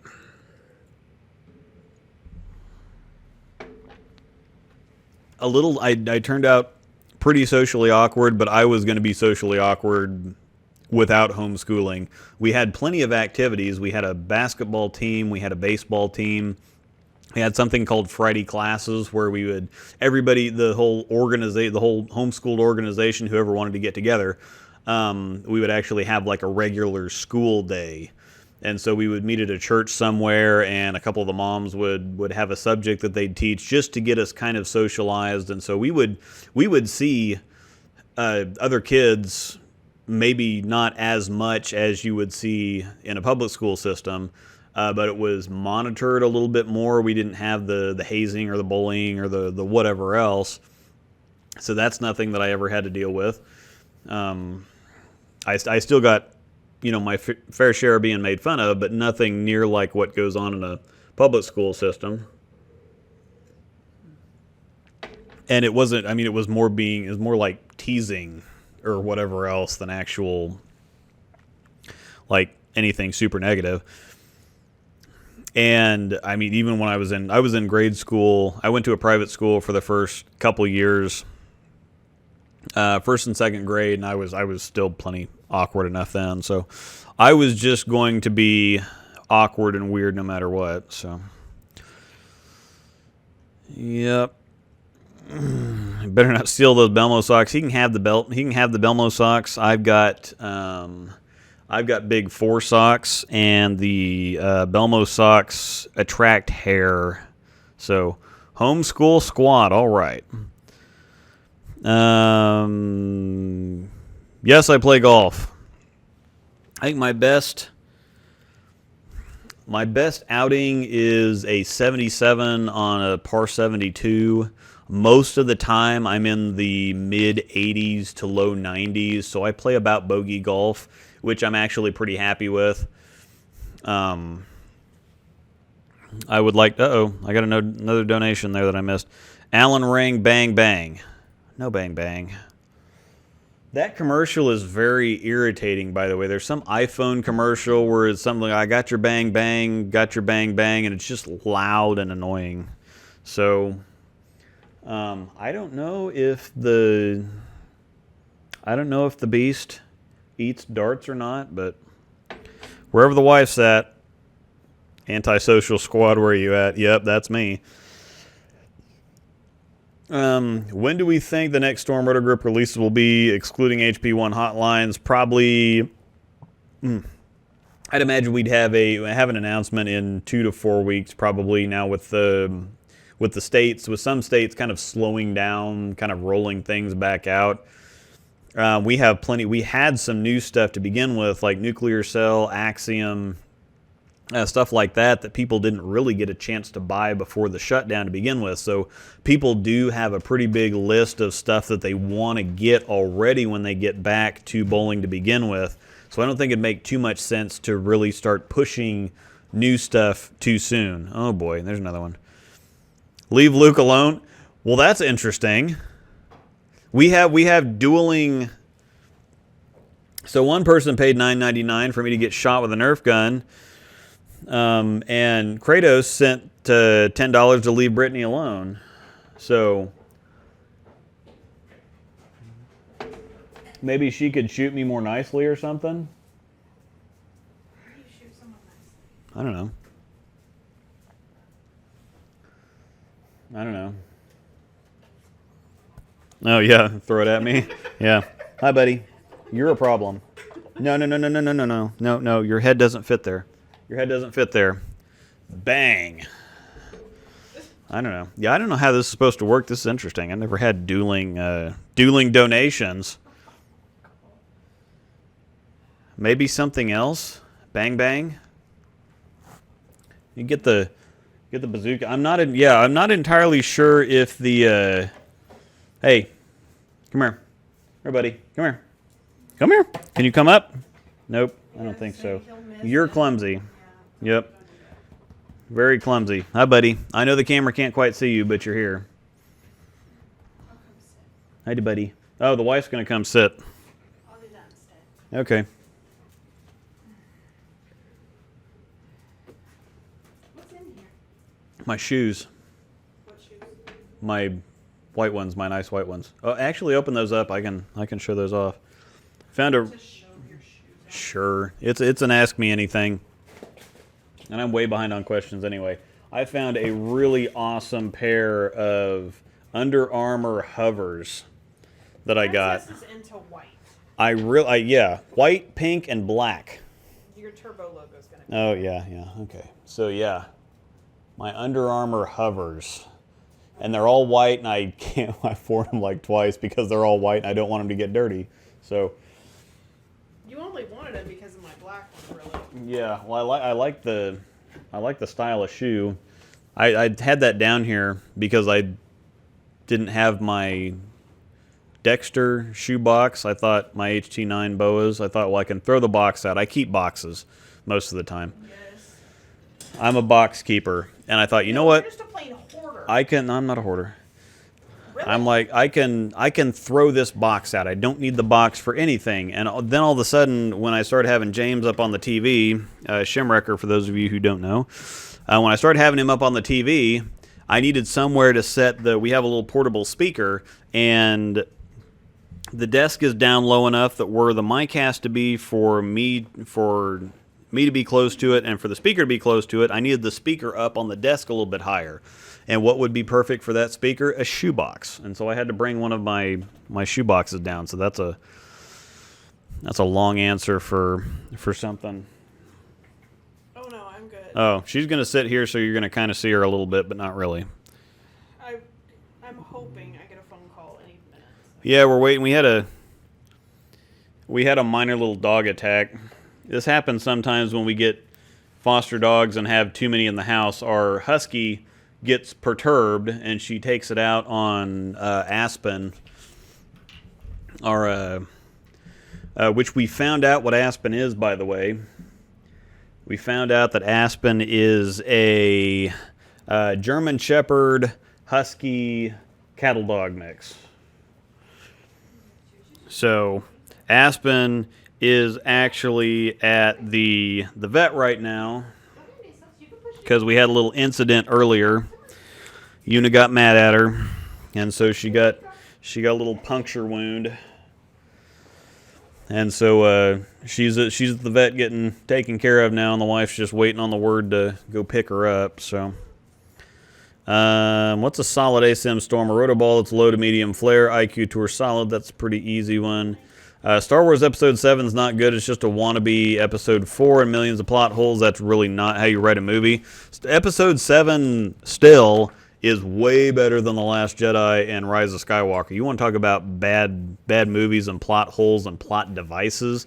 The Last Jedi is full of a bunch of stuff that's like, well, I want to do this, and I want to do this, and I want to do this. I have no idea how that's all supposed to happen, and so I'm just going to make it happen, and we're just going to say this happened, and none of it's going to make any sense. But I want this to happen, and so we're just going to force it to. Terrible. Hi, Mistel. She's smaller than you. Um... Do you want that thing? Let's see. Electric or electrified, or the electrifies something out in the hotline. It's a hybrid, could be a rumor. I think they're overseas balls. We haven't gotten official. Yeah, it's just a rumor. They're coming out somewhere, but we haven't. They haven't sent us any information on them because we don't really need to know any information on them yet. So, Disney Star Wars overall hasn't been very good. George Lucas shouldn't have sold at least to Disney. It's really Kathleen Kennedy's fault. Kathleen Kennedy just has no idea what she's doing. I have no idea how she got any power over anything, but her decisions have been awful. Now, I have heard something that they're going to kind of redo some of, or reimagine, rework Anakin Skywalker and do some things there. George Lucas is actually going to get back involved with some things, but the deal there is he has to have 100% control. So Disney's just going to, he's like, if you want me back, if you want me working on Star Wars, then I've got to be able to control it all. Which I think could be a good idea, could be a bad idea. There's a lot of people that don't remember the prequels too fondly. But at the same time, the prequel stories, aside from a few things, and Phantom Menace having Anakin be way too young, that was a little stupid to go that young on that character. It really didn't work out. The Phantom Menace just generally didn't work out. But when you start getting into an Attack of the Clones isn't very good. Revenge of the Sith is pretty good. I think what he did is he went too kiddie, too comical, too just cartoony with everything. But if you go back and you watch the story, he actually set everything up pretty well in the prequel trilogy. Everything kind of made sense if you follow it from a story perspective and kind of ignore how he actually did the story. It's so much better than the sequel trilogies. The sequel trilogies look nice, or the sequel trilogy looks nice, but it's not very good. So.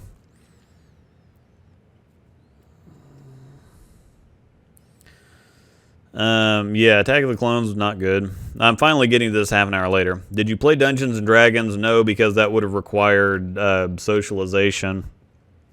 There was one time where we played a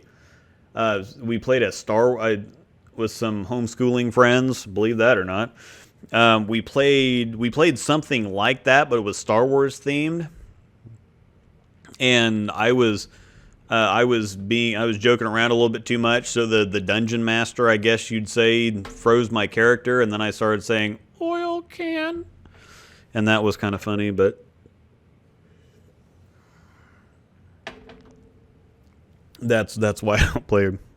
Yeah, damn, no Nerf shooting. Yeah, it's been a long day for some folks. Yeah, Has any bowling center shut down permanently in your area due to the pandemic?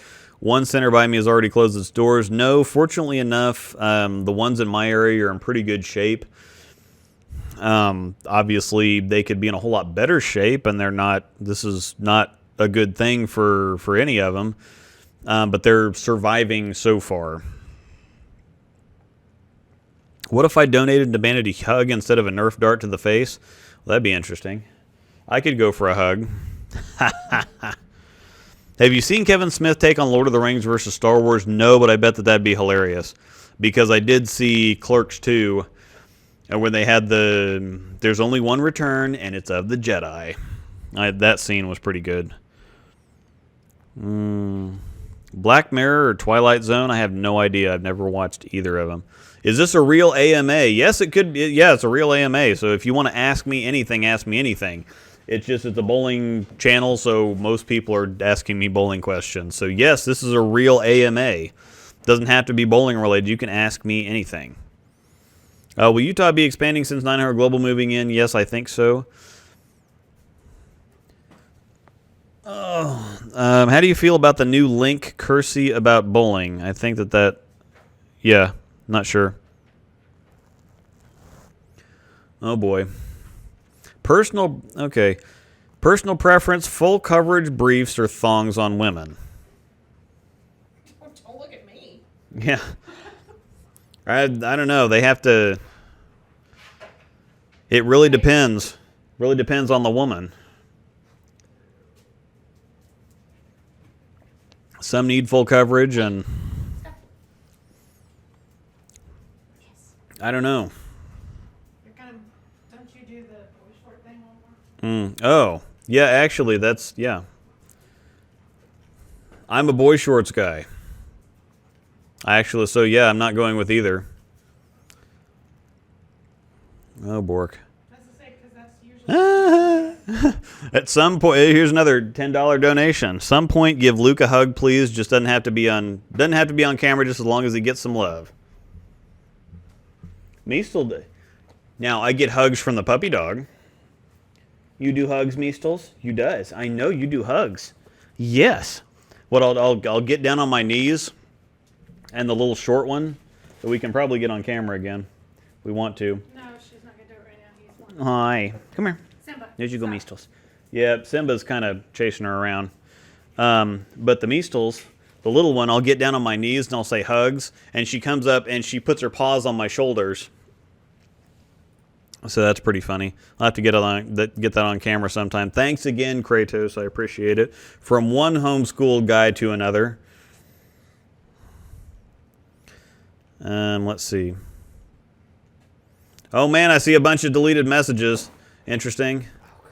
Yeah, Settling a discussion with my wife. Oh, don't look at them? the deleted messages, that's... Oh. It's stupid. It was... Yeah. Okay. So, yeah, trying to... settling a discussion with my wife. Again, boy shorts. I kind of go in the middle. I just like the way the boy shorts look. All right. Oh. Well, that's not exactly what she does, but... Well, no, that was just mid. That's the best one Yeah. I have on here. Hey, I'm not yelling. All caps is how I spread love. Interesting. Did you undo Hearts. No, I'm not. I'm just viewing them. He already hit them. Well, then stop it. Is that a bot? I'm just looking at the... Yeah, do not give them any time of day. Stop it. Interesting.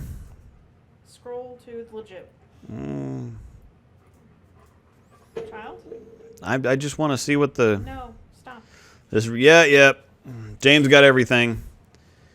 Yeah, Rick Benoit, who developed training products, the same guy that bowled 300 on TV. That's his brother. Rick Benoit is the brother of Bob Benoit, who was the guy that bowled 300 on TV. So, yep, James Banhammer. No, that's what I need. I need Thor's hammer so that we can do Banhammer. Where are you going to put it with all your junk that's up here? I don't know. I'll make room. I got you a bigger desk, and this is what you... Imagine if there was a blue oil league. But you're Yeah, out of there. order. You don't want me down here right now. You don't want me down here right now. Well, you're supposed to give me a hug. You said it doesn't have to be on camera. Yeah. Where's Meastles? She's running from Simba. Oh. Yep. Why is there so many deleted messages? Because people got crazy. Trolls. Hey, have you heard anything about the Greater Ozarks tournament? No, last time I know that they backed it off until June 1st. They're still going to try to hold it. They're just going to back everything off. We haven't actually gotten our time rescheduled, so... yeah. So, I'm not sure. Did think it's... say if you were going to? No, he still didn't know. So we're still not sure how long it's going to get backed off to. We don't want to reschedule and then have the rescheduled. First weekend is June 6th and 7th. Oh, okay. Yeah, so for right now, they moved it back to June 6th and 7th to kind of get things back going with the Ozarks. And it looks like as they fill the weekends, they will continue. Yeah, there are bikes and there are crotch rockets. Crotch rockets are like the little ricer car of the motorcycle world.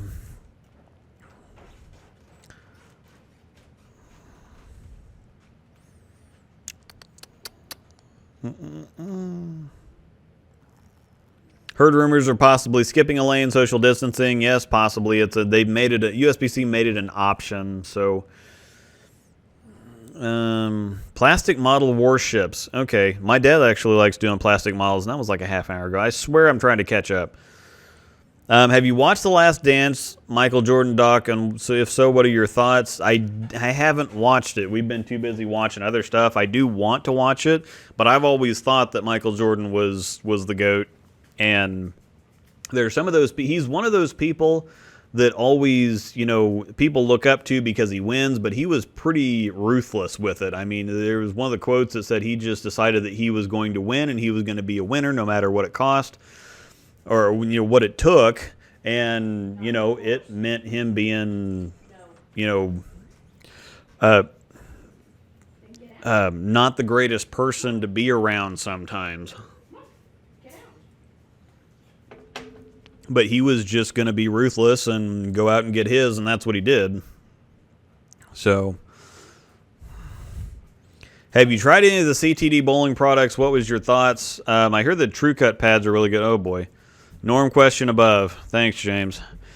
Have you tried any of the CTD bowling products? What was your thoughts? I think the True Cut pads are pretty good. Generally, I kind of avoid them because he kind of takes products that exist and repurposes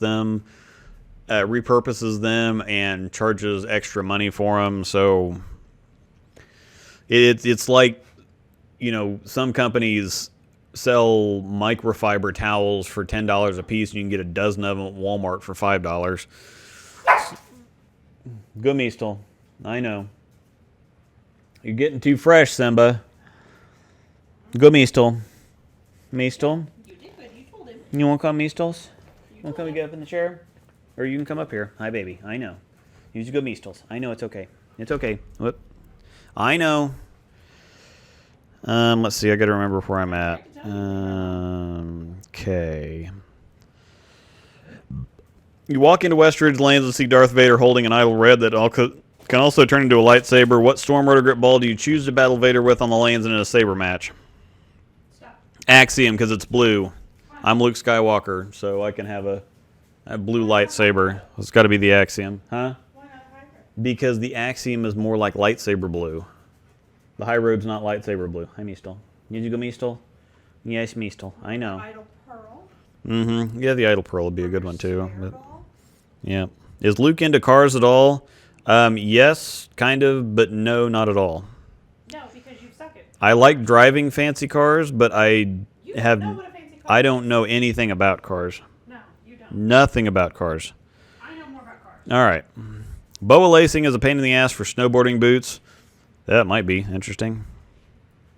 Thanks again, Alan, for the donation. You said bang bang, and she threw one at me. So, but Kratos made the counter offer for you're popping all of Mom's bubble wrap. No, the Dum ones dum. I want are over there. Oh, okay. Thanks again, Kratos, for the leave Britney alone. Now I'm winning. Don't do it. Leave Britney alone. Lefty Luke, are you going to tinker with Axis Tilt once you return to bowling? We're still going back and forth with that. I don't really want to bowl left-handed. So I'm going to still keep practicing with stuff, but something has to give somewhere. I don't know if I'm going, because I can't keep bowling right-handed and doing videos right-handed. It has to be one or the other. And I would really like to be able to bowl left-handed I bowl a lot of house shot tournaments, and so bowling left-handed would be a pretty big advantage at some of them. But I've got to put a bunch of practice in to do it, and kind of, being 40 and having to restart. I mean, there's plenty of people that have to do it. It's just part of life, but I don't really want to. So I'm not to the point yet where I'm so frustrated and done with bowling right-handed. Once I started doing videos left-handed, it got a whole lot better really quick, and I tinkered with some fit 6 to 8 months ago, and that really helped out too. So things are kind of looking up on the right-handed side of things, but yeah. Oh man. Luke with the middle-aged man drip. Yeah, I'm getting there. The wife just turned 39 a couple weeks ago, though, for the first time. I am not yet 39. I'm perfectly fine with age. Yeah, we are both pretty happy because we're not going gray, we're going silver. And so we're going to look a whole lot cooler. Yeah, when I get older, I'm going to dye like green in my hair so I look like a Christmas tree. Yeah. I may still. If you were to just bowl with one storm ball for the rest of your life, would it be the High Road, the Marvel Pearl, the IQ2 or Solid? Also, where can I get an original IQ? The original IQ, I'm not sure. Stormwater Grip bowling balls for sale on Facebook would probably be the best place to get the original IQ. But if you're after an IQ Tour Solid, they still make them, so you can just go get them from a pro shop. For the rest of my life, to throw would maybe be the IQ Tour Solid, actually, because with my my 4-inch pin on those. Yep, looks really good. Thanks again, Kratos, for the other donation, for the hug. I'll get a hug sometime. If you're behaving. Yep, Thor's hammer. Yep, we've got, yeah. James requested a Thor's hammer for when he's out here in September for the stream. Okay. Oh boy. What's my most embarrassing moment? There's way too many of them. Way too many of them. Let me see. Did you ever get de-pantsed? No. Rejection? Your first love that rejected you from marriage? Do you want to share that? No.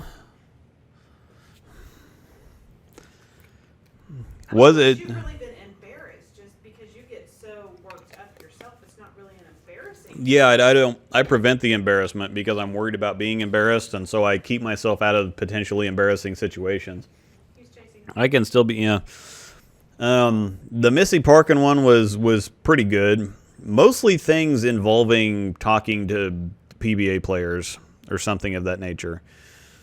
I had a real just monumental oh crap moment. What are you doing, you dum-dum? He's chasing his tail. Yeah, he's stepping on his tail and trying to hold his tail in place so that he can grab it, but he's not quite flexible enough to get the tail. It's not quite long enough for him to get around to it. So he's trying awful hard, but when the PWBA started back up in 2015, they had a tour stop at Westridge here in Topeka, which is my home house. And there was some mishaps on the drill truck, and I ended up drilling Carolyn Doran Ballard stuff for the rest of the weekend. The very first ball that I drilled, she dropped off Friday night. The match play was going to be Saturday. And so she dropped off the ball Friday night and said that she'd just grab it from her. She told me to just leave it in the paddock or whatever. For Saturday, and so I drilled it up and I went and put it in the paddock on a table on it was an IQ Tour Solid. It was the last one in the building. She needed one, wanted one, didn't have one, but somebody came up with one somehow, and so she got an IQ Tour.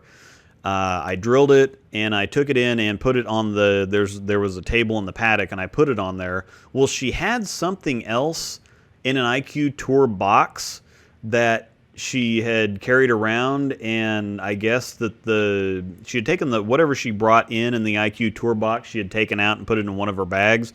And so when she went in Saturday morning to get the ball, she found an empty IQ Tour box sitting next to her stuff, and she said, "My ball's gone."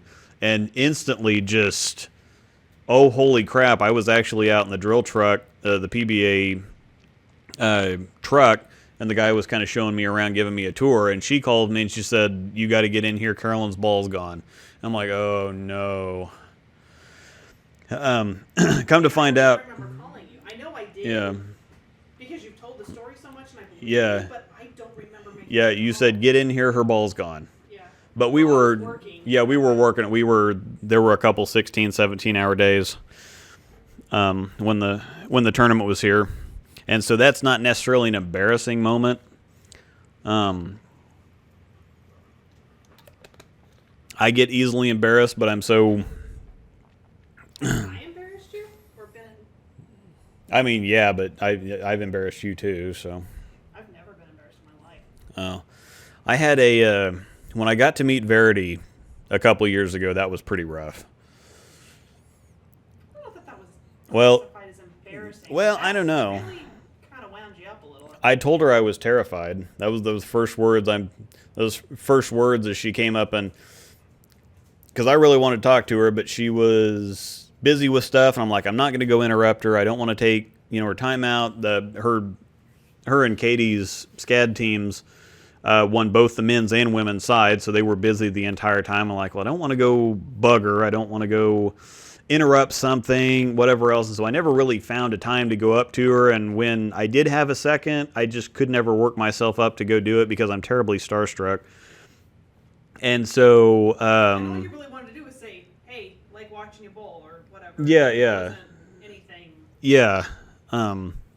But Angel ended up telling one of the college coaches there that we know, that's the part owner of the bowling centers in town, and she said, Luke's too chicken, he won't go talk to her. And so he went and said, hey, you know, that guy'd really like to meet you, he's a big fan. And so she ended up finding time to come over and talk to me, and the very first words out of my mouth were, hi, I'm slightly terrified here. So it was... And I giggled the entire time.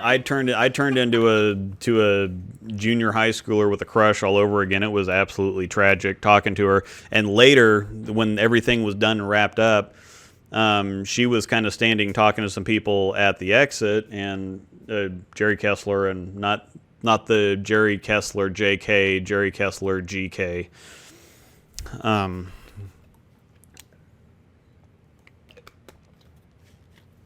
They were kind of packing up to leave, and she was standing there, and she looked at me, she's like, don't be so shy. And so when Verity Crawley is telling somebody not to be shy, that's, because, I mean, she's not terribly outgoing herself, so. Now, when we get the Belmo ball signed, that will probably be the first time I'm ever, like, speechless and yeah. flabbergasted and So wants to nibble at my rings. No. Yeah, don't do that.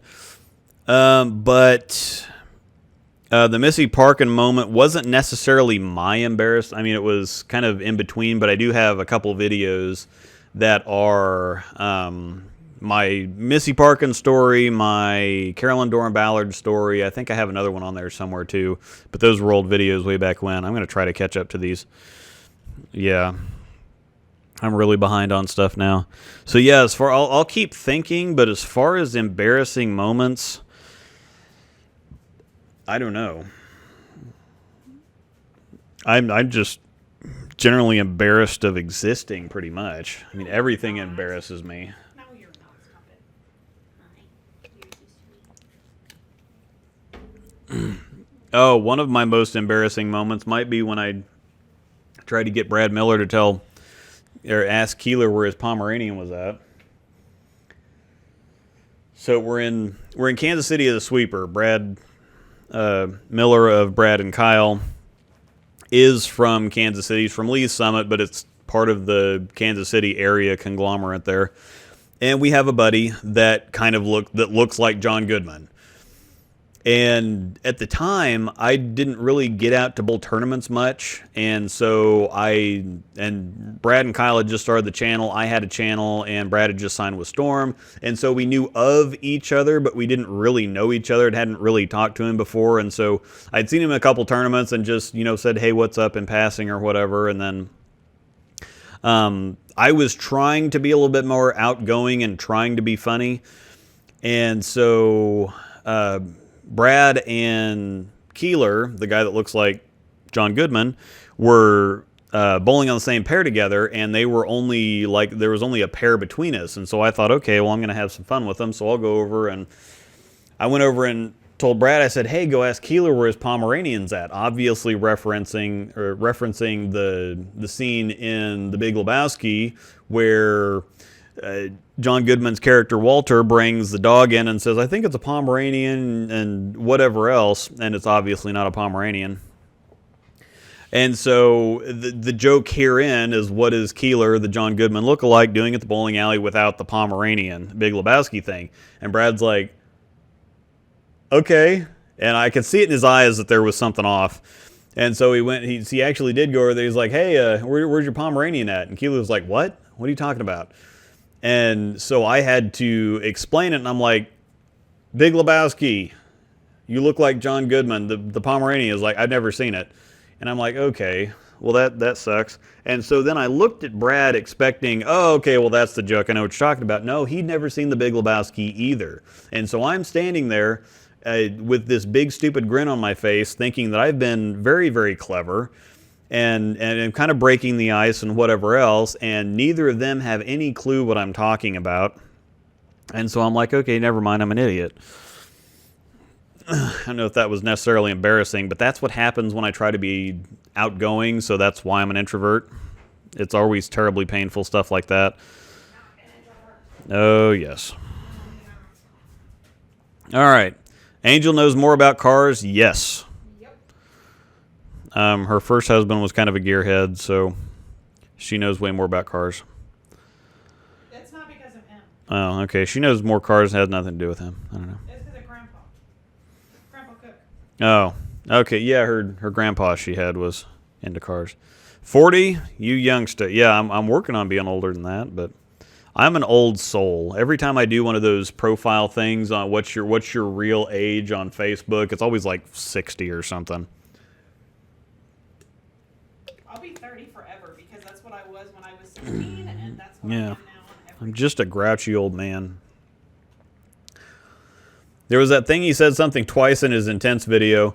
Yeah, sometimes it gets running together and I'll say something. You know, if I mess up, that's easy to cut the audio out, but if I say something and I say all the words right, but I don't like the tone of voice or my inflections or whatever, I'll say it again, and if it's something that I don't say wrong, or if I don't mess up, sometimes I miss getting that taken out of the video, so. Only time I really got starstruck is when I met Ric Flair. Oh, yeah, interesting. That'd be fun. I've never really met anybody famous. I got flabbergasted the first year you bowled with Milan. Bowling famous. Yeah, I bowled next to him.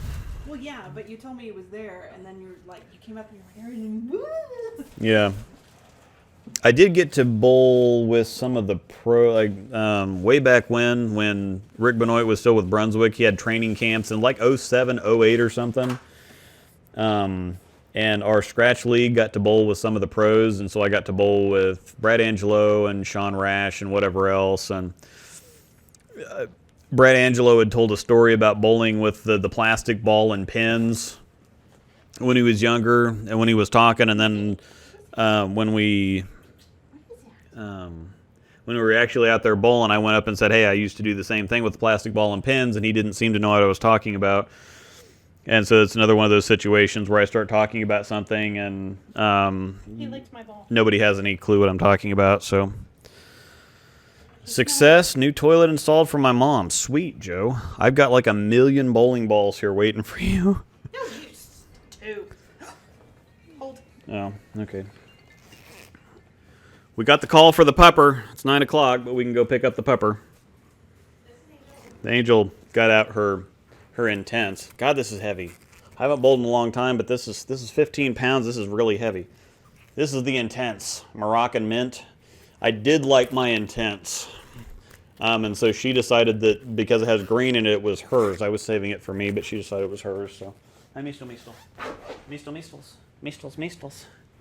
Come here, Mistel. Come here, baby. Hi, Mistel. I know. Yes. You want to be on camera again? You're fuzzy and you're going to get fuzz everywhere.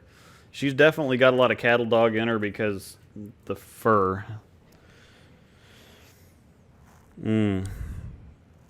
Yeah, talk about risque subjects at my job gets me blushing. I embarrass myself a lot. Yeah, I'm embarrassed all the time. All the time. Have you seen the Jesus rolls? If so, what did you think about it? No, I haven't seen it. Yeah, I think it's Pomeranian or something. It's a show dog with papers. You can't board it. It gets upset. I met Chuck Norris on several occasions. He was very magnanimous. Interesting. Yeah, I've never met anybody quite like that. I've met some famous bowling people, but once again, we're talking bowling famous here. So I haven't ever met anybody.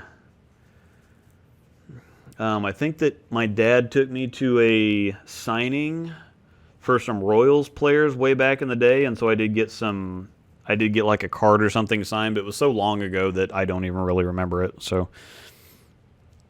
oh, hey, I'm caught up with questions. I thought after that long rambling about the embarrassment thing that I wasn't going to be able to get caught up with questions. Drinking body armor now. What's the verdict? They need to put in more drains, and they have to totally sedate her, so the price has doubled. Why do they have to totally sedate her? It's one little hole. They found more. Oh, okay. So apparently, what are you... Hey, what are you doing? Get your face out of that. So they found more...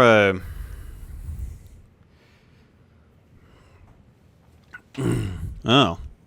Interesting. Can I cook dinner for you and your wife for a free ball? I was a chef for 10 years. Interesting. I like seafood. Not in my house. Hmm. I'm weird about that. You can cook for her somewhere else. She doesn't... She's a little weird with people here. Yeah, I have to leave when we have people come in. Just Yeah. So yeah, sure. I like seafood again. Hey, your phone's ringing, dude. Thanks, Donnie.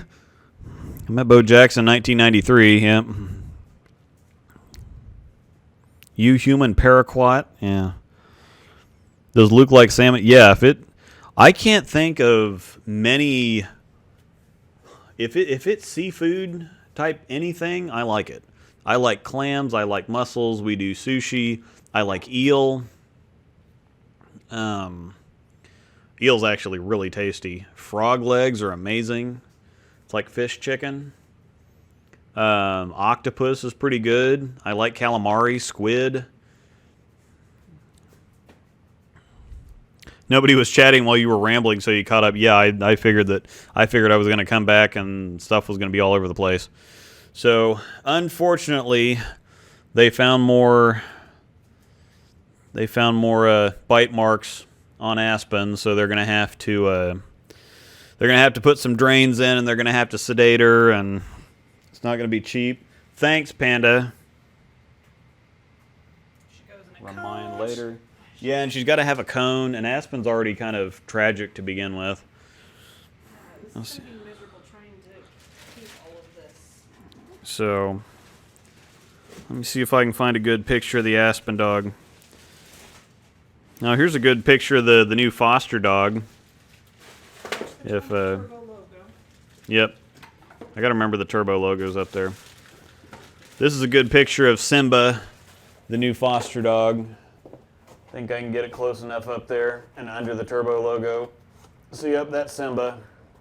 He's a purebred. He's registered.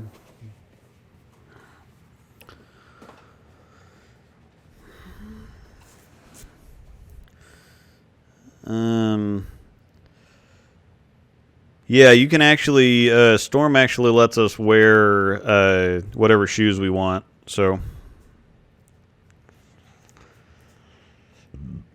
I gotta find a good picture of the Aspen dog.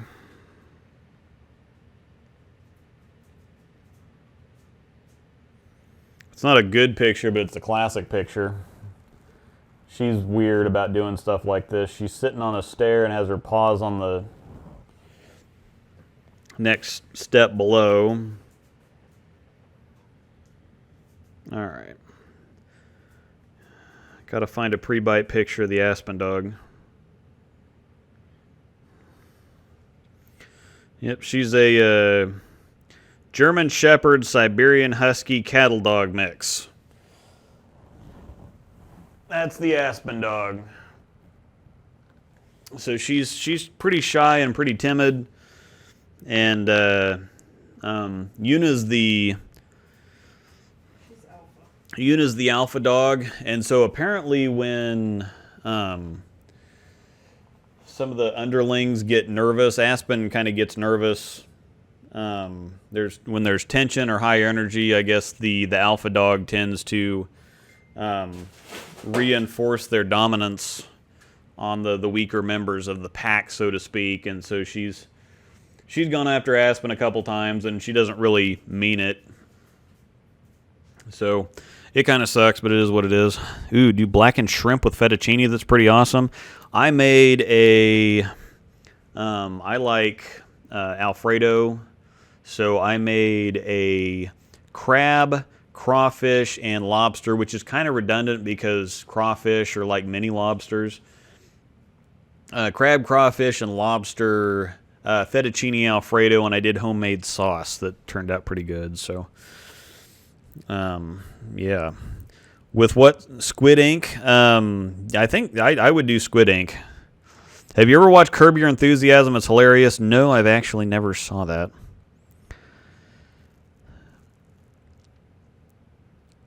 Oh, you should do a video on how to use video to improve your bowling. Maybe share some tips on camera angles, placement, equipment recommendations. I could possibly do that. Any word on the Black Idol Pearl yet? Have not heard anything about that. I've heard about a Black IQ Pearl. What do the pads on the bottom of bowling shoes mean? The different pads are they're different textures that either slide longer or slide shorter. So when you buy a regular pair of bowling shoes, they just have the pads that they come with. The interchangeable pads on the bottom of the interchangeable shoes actually have different slide lengths or slide or tolerances. Some are really, really slick and others are pretty tacky. So, how do you practice snapping, uncupping your wrist open more violently quickly? That's as simple as finding any household. I used to do this with a remote all the time, and I can't really. I don't know if I can show you here, but just playing with a remote like this, and you can do that with a little puff ball. I actually use the puff bag to do this with, but the remote phone works. Just probably don't want to do it with a phone, especially if it's expensive. But something like this is so that you can get that wrist motion, because you're not really snapping or uncupping it so much as you're dodge the turbo logo.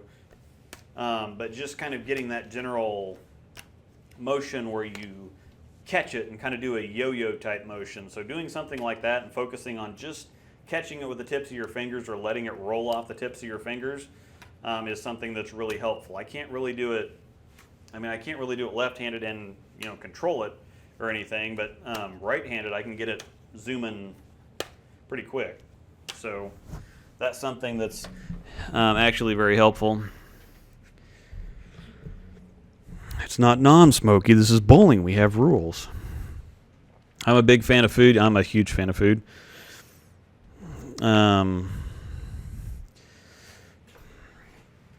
Yep.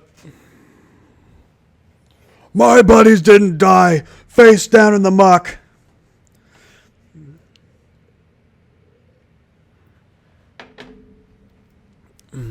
Well, we just don't know, dude. Baked ziti penne vodka. Interesting. All right, let's see. Blackened shrimp with fettuccine. That sounds really good. I still haven't gotten around to doing some of my basic. I was going to do some really basic cooking videos. My mom was a pretty good cook. And as far as being a chef, obviously, I don't know how to do anything of that with that. I know how to make some generally tasty stuff that I imagine that most people know how to make, but I would like to think that my palate's pretty solid. Ever have baked ziti pizza? No, I've had macaroni and cheese pizza, which is pretty amazing, but peanut butter and jelly French toast. I know how to make really basic, just tasty stuff like comfort food. I like food too. That's why I'm shaped like Stu Williams. I would be shaped like Stu Williams if I didn't have the metabolism of a gazelle. I have done nothing for the last couple months but sit and eat all kinds of things. Peanut butter and jelly French toast. So you make a peanut butter and jelly sandwich with Texas toast, but you can't just do regular peanut butter and jelly. You have to do dark chocolate whipped peanut butter and blackberry jelly. And then you make that, and then you dip it in the egg mixture and whatever and cook it just like French toast. So that's pretty fantastic. Oh, Idol Pearl Black was just approved along with a red Idol with 2019 E-Tracks. Interesting. I would like that. Do some really simple. My dad used to make noodles with tomato sauce and V8 juice, so it's kind of like macaroni and tomatoes, but like pureed which I actually like a little bit better because that way all the sauce kind of gets in with the noodle. If you use the right noodles, that's the point of using like elbow macaroni or something, so the sauce actually gets inside there, and so you have little sauce explosions in the pasta.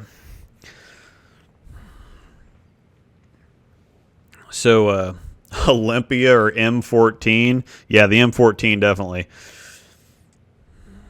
Yeah, metabolism makes it impossible for me to gain weight. Yeah, I have sat around and played video games. Now, I did get back to work, so I'm getting a little bit of exercise now.